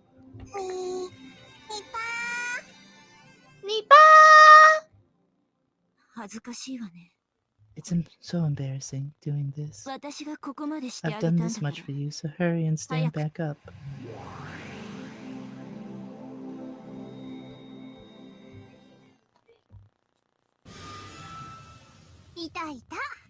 Ah, there you are. Did Burns shirk off somewhere? Could she be any more lame? Anywho, the pieces Burn chooses are crummy as usual, huh? It's the same with chess, right? If all your pieces were pawns, you'd have zero chance to win, right? If all your pieces were rooks and bishops, no way you'd lose. Well, last time I felt just a little pity and said that she could start her pieces anywhere she wants, and then that idiot Burn totally didn't pick up on my compassion and started with all of her pawns promoted on the 8th rank. What's up with that? That wasn't a loss or anything. Just remembering that makes me queasy. So, see, I'm gonna be ruffled until I see Burn's stupid, speechless face. So it's like, seeing you in this state as Burn's piece, that makes me feel just awesome. Plus, believe it or not, that girl really hates to lose, so I bet she's definitely grinding her teeth in frustration right about now, crying like a baby. She's so lame. Come on, laugh with me. Wait a sec. Are you still hugging your knees? You're already like this just because Beato got a little serious? Could you be any more pathetic? You're so pathetic, I'll help you out a little bit. I, the great Lady Lambda Delta, the witch of certainty and the strongest in the universe, will bring your hopeless chances of winning just a teensy bit closer to certainty. You better thank me. You know, Beatrice may really be a cruel and powerful witch, but she's no match for me. Why? Because she's soft. That kid will make the board so she can win with just a few more moves, but she deliberately won't finish you off. She'll do stuff like take worthless pieces or put way too many pieces on the board to make things even more one-sided. The point is, she's got this bad habit of playing around when she thinks she's going to win. Almost all the various attacks that are painful for you and Burn look like a total waste and overkill to me. Basically, that's her weakness, and it's also your chance. See? She isn't an opponent to be afraid of, right? She sometimes mistakes the means for the end, and she has too much bad fun. As a result, she makes and even exposes her own weak points. It's impossible for a strongest ever witch like me to understand why she acts so relaxed, lowering her own chances of winning. I'm feeling called out. But, well, that's why the type of witch like Burn who reads her opponent and dodges their moves has a really bad matchup with her. Because reading her doesn't work. That is usually my... It's probably really easy for Burn to read and handle an obedient and honest type like me. That makes me so mad.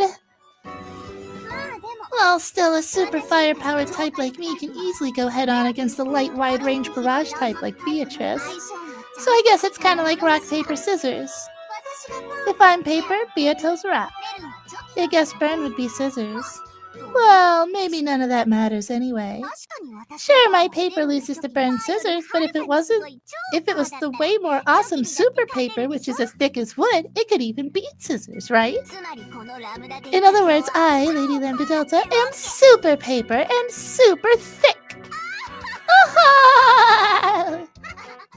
She thick, all right.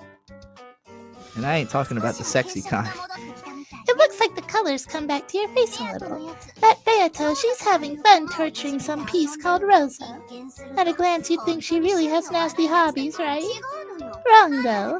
She's just killing time, hoping you'll get up and come back. It's a move to fire up your righteous indignation by doing something to make you hate her on purpose. Oh man, I hate kids like that. Well then, I'll go back. Don't you tell anyone that I helped you out just a teensy bit. I mean, it's not like I helped you out because I wanted to save you, okay? I, the strongest witch in the universe, had my seed as the strongest stolen when I lost to Burn. So it's like I have to take that seed back from Burn. But if Burn loses to Beato here, then the position of the strongest will be moved to Beato this time, right? Well, it'd be easier to steal it back from Beato, so who cares really? But that won't satisfy me, you know what I mean? I'm gonna be the one to defeat Burn, and I'll take back my position as the strongest. It's not like I'm really helping you, okay? I won't forgive you if you make Burn cry. This is the weirdest love triangle in the world.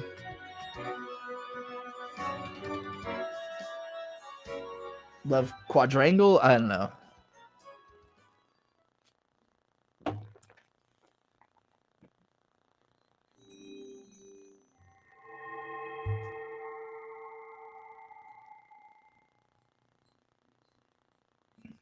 The new episode has been unlocked.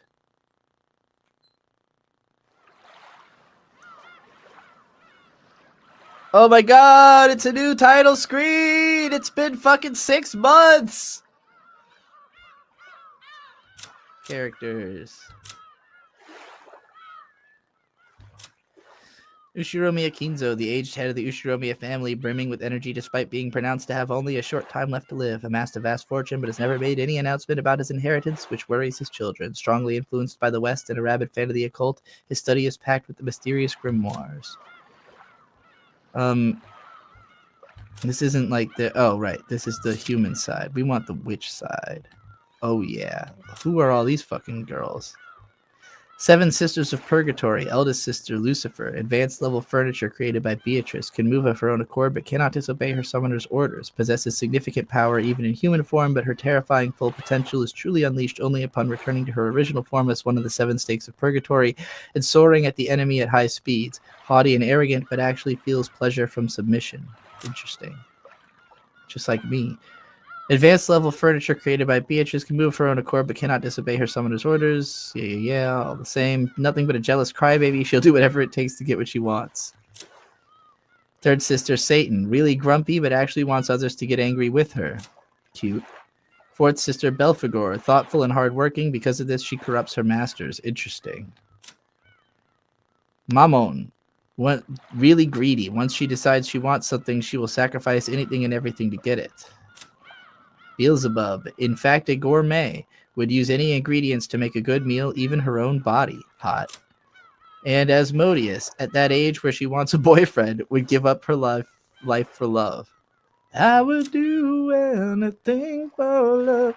Lambda Delta, the witch of certainty who has lived for 1,000 years, she embodies the idea that hard workers are rewarded and is highly respected even by humans. Though she is a witch, she does not stray far from the concepts of humans. For that reason, her powers as one worshipped by Inhumans is incalculable. However, she is fickle about whose efforts she chooses to reward, and in many cases she bestows her favor upon those who can please her the most. Her massive, swift, and terrifying power can cause any witch to submit in an instant. Damn. Berncastel, the witch of miracles who has lived for 1,000 years. Her vast power is capable of creating all kinds of miracles, but her heart has broken a bit as a result. Back when she was a human, Lambda Delta was once imprisoned her within a cruel fate, toying with her the whole time. It seems that she's unable to abandon others who are caught within a similar fate. In theory, she holds the strongest power of any witch, but in practice, that is no more realistic than saying that a piece of paper can reach the moon if you fold it 100 times. And fold it 100 times she did. Huh. Yeah. The Endless Witch who has lived for 1,000 years. She is known for being exceptionally cruel even among witches. She loves bullying the weak and is capable of using trial and error endlessly to find the cruelest fate they can possibly be given. And she toys with her victims even further by piling on one after another. This witch is extremely powerful, but word has it that she sometimes becomes obsessed with the art of creating certain patterns so that her means end up becoming her goals. This is a very interesting description of Beatrice. It's like a turbo unkind. It's funny that the other two witches were described in such kind words, and Beatrice is being described in such villainous terms. There's nothing positive about her here. Yoshiromi Akinzo, a self-taught human mage. His natural talent and level of knowledge are nothing special, but when his nearly insane powers of concentration and dedication were transformed into magical power, he awakened as a great mage. His power is at least great enough that he was able to summon Beatrice and form a contract with her. Though his power is great, it is also extremely lopsided. In particular, he specialized in summoning and barriers, so perhaps it is fitting to call him a summoner instead. Interesting. God, are we gonna have to fucking get into a whole magic system in the next chapter? Is that where this is going? An unfortunate young man to whom Beatrice has taken a liking, a human who inherited the black blood from Kinzo. The black blood. Okay. Inherited the massive resistance to magical power that Kinzo was born with. Ironically, it was this trait that made it so hard for Kinzo to succeed as a mage. This is fucking a certain magical index. A massive magic defense can be an ace in the hole for a battle against a witch. Kinzo has begun to lose this power with age, but Battler's power is still on the rise. Maria, a little mage who has inherited the black blood from Kinzo. Unlike Kinzo, she was gifted with natural talent and began to tread the path of the mage while still young. That said, her power is still weak and she is no more than an apprentice. However, she is skilled with enchantments which bestow magical power upon objects, and the magical items she creates compete with those of the Meister class. What the fuck is the Meister class? Oh boy, there's gonna be a lot of notes. Kinzo's earliest furniture, which he created to serve him and him alone with complete loyalty. Though he was Kinzo's first creation, he was made with help of a high-class demon, so though there were several flaws in his initial specs, he concealed a great potential within himself. In the many years following that, he began to mature and compensate for his many deficiencies, turning himself into the nearly flawless butler furniture that he is now. He is approaching the limit of his service life, but the magical power he can unleash for an instant rivals Kinzo's. So Kinzo literally created this man. Like he's like a fucking chimera or whatever. Like he's like a... Shannon is Kinzo's handmade furniture in the purest sense, which he created without borrowing the power of demons. Yeah, of course. That's why she looks like a fucking PVC anime figurine. Though there were problems with several of her initial specs, she was given a very rare and precious thing. Huge tits. I mean, a heart. It seems that as a result of his long personal experience, Kinzo came to believe that the power created by the heart contains within it a strong magic. In the lengthy span of time following that, she began to mature, becoming exceptionally skilled with power of a protective or repulsive nature, such as magical barriers. Kanon, the last furniture created by Kinzo thus far.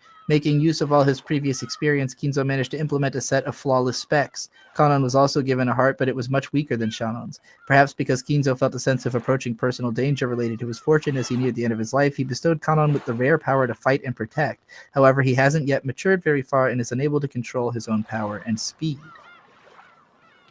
Okay.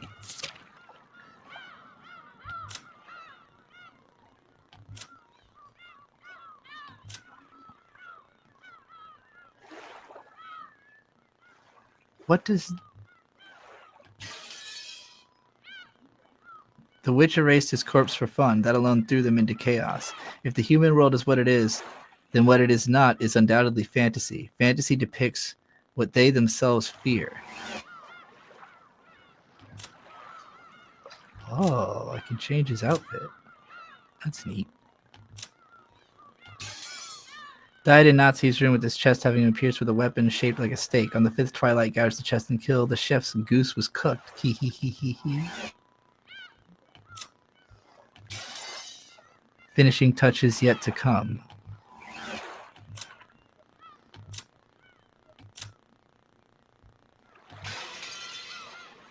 Shannon on the fourth twilight gouged the head and killed. She got to spend her last moments with the man she loved.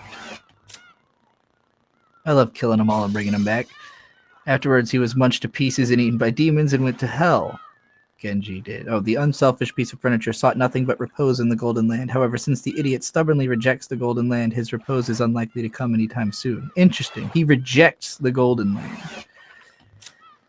I wonder if that's because he wants someone else to be able to go with him or something. Like if there's like why is he rejecting the Golden Land? That's interesting.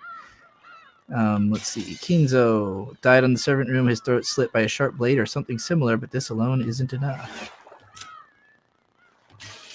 Rosa.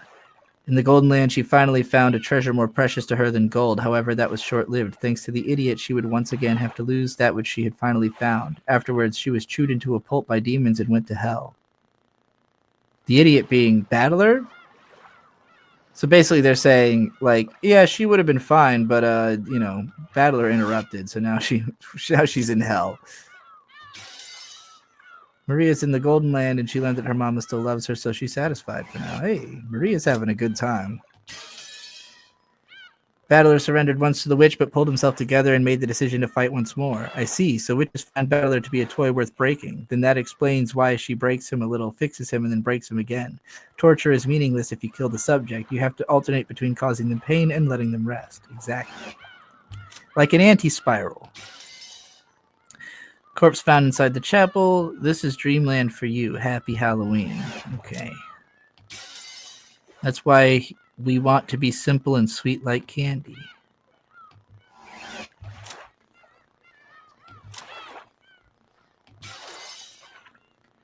On the sixth Twilight gouged the stomach. It's hard to say, but they might have been the second Twilight. It's hard to say? The fuck do you mean it's hard to say? I'm pressing the wrong button. A belly could never be filled of disgusting things. Why not? If you try to execute the witch. Interesting. Wait, hold on. Mysterious visitor and 19th person who appeared on the day of the family conference goes by the same name as the Golden Witch who granted Kinzo his gold. Both the reason and the purpose of her visit are unknown. She was ushered into the VIP room, which no one had been allowed to use in the past. It is futile for a human like yourself to dream of killing me. Even if you fire bullets at me, they will merely bounce back as though by a mirror and strike you down. However, there is one single way to kill me. You grasp this method in the palm of your hand. I doubt a mediocre fool like you could ever do it, of course. Fascinating.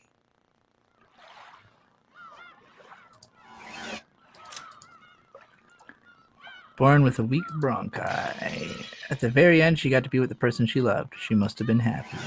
That's assumptive. Natsuhi. See, didn't I tell you? Bellies are full of candy. You did tell me that. Kraus. Welcome, Maria. Happy Halloween. And the Kinzo finally reached the Golden Lands he so desired. The idiot was once again unwilling to accept that, so the magic was spoiled for a second time. Even so, he was probably happy. After all, he managed to be reunited with the Golden Witch, if only for a brief time. Afterwards, he was crunched to pieces and eaten by demons and went to hell. Yeah, fuck him. Okay. Tips.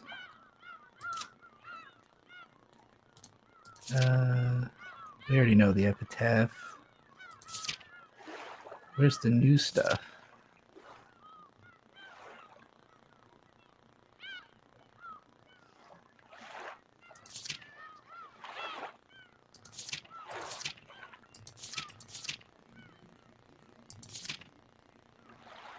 Is this new? In order to mediate the relationship between the opposite sex, it favorably edits all their fate numbers and mediates their relationship. Since it is nothing more than a favorable edit, large differences can be seen in its effects depending on the individual. Hence, if the witch giving this item does not measure with care whether the target she will give this item to will be able to use it effectively or not, she risks being called a liar. The activation cost is enormous, and to many human beings it will be no more useful than a simple brooch. However, blind love pays enormous cost with ease. If there is goodwill from the other partner, in addition, the effects will become even more dramatic. Ironically, the more dramatic the effects are, the less of a need there was for such a brooch in the first place. Okay. The witch's score sheet. Yeah, all right.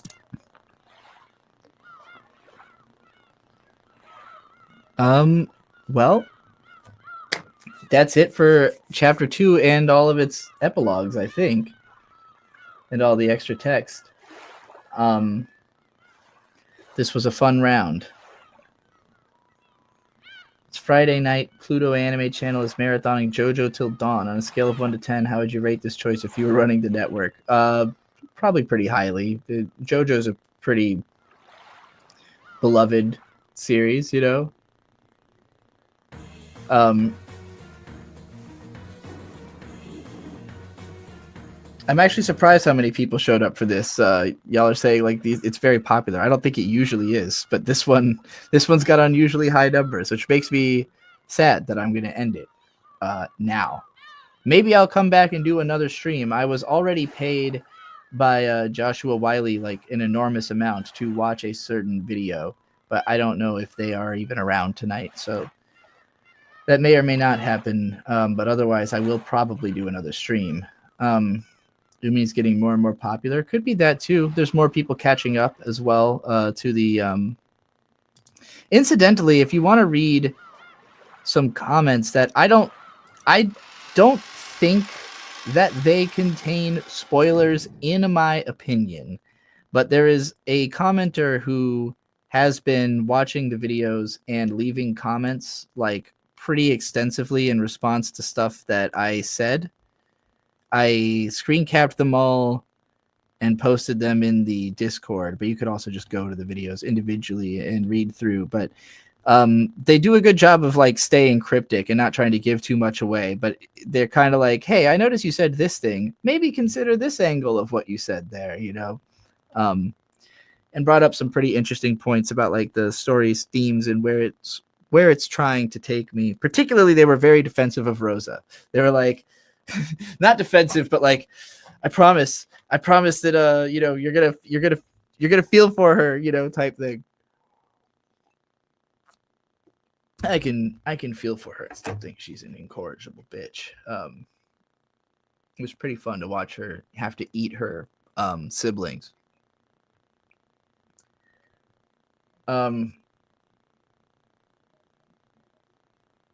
Rosa Umineko, my beloved, Amy says. Gary says, I did not feel for Rosa. Yeah, I mean, it's like, it's hard to, I don't like feel bad for her necessarily. It's more like, you know, I understand why she's like that. It's just kind of a, you know, it's kind of an it is what it is type of thing. I certainly would want to get Maria away from her, you know, regardlessly, however she tries to act like she's, you know, better than she is in certain moments. It's not convincing to me that she's not going to then, you know, hit Maria again afterwards. And yeah, I've heard she has not even done her worst yet in the story. So, yeah, I'm with you, Dean, on this point. I definitely feel for Rosa in that the true culprit of Umineko is the patriarchy, and the patriarchy makes me sad. Yeah. Okay, I'm going to end this stream now, and maybe I'll be back in like 20, 30 minutes because I'm hungry, so I'm going to eat something, and then, but I'm wide awake, and I don't have anything else to do tonight, so I will probably be back, but we'll see. Join me then, and otherwise go to bed if you're somebody who, you know, has stayed up late to watch me play Umineko. Good night, everybody.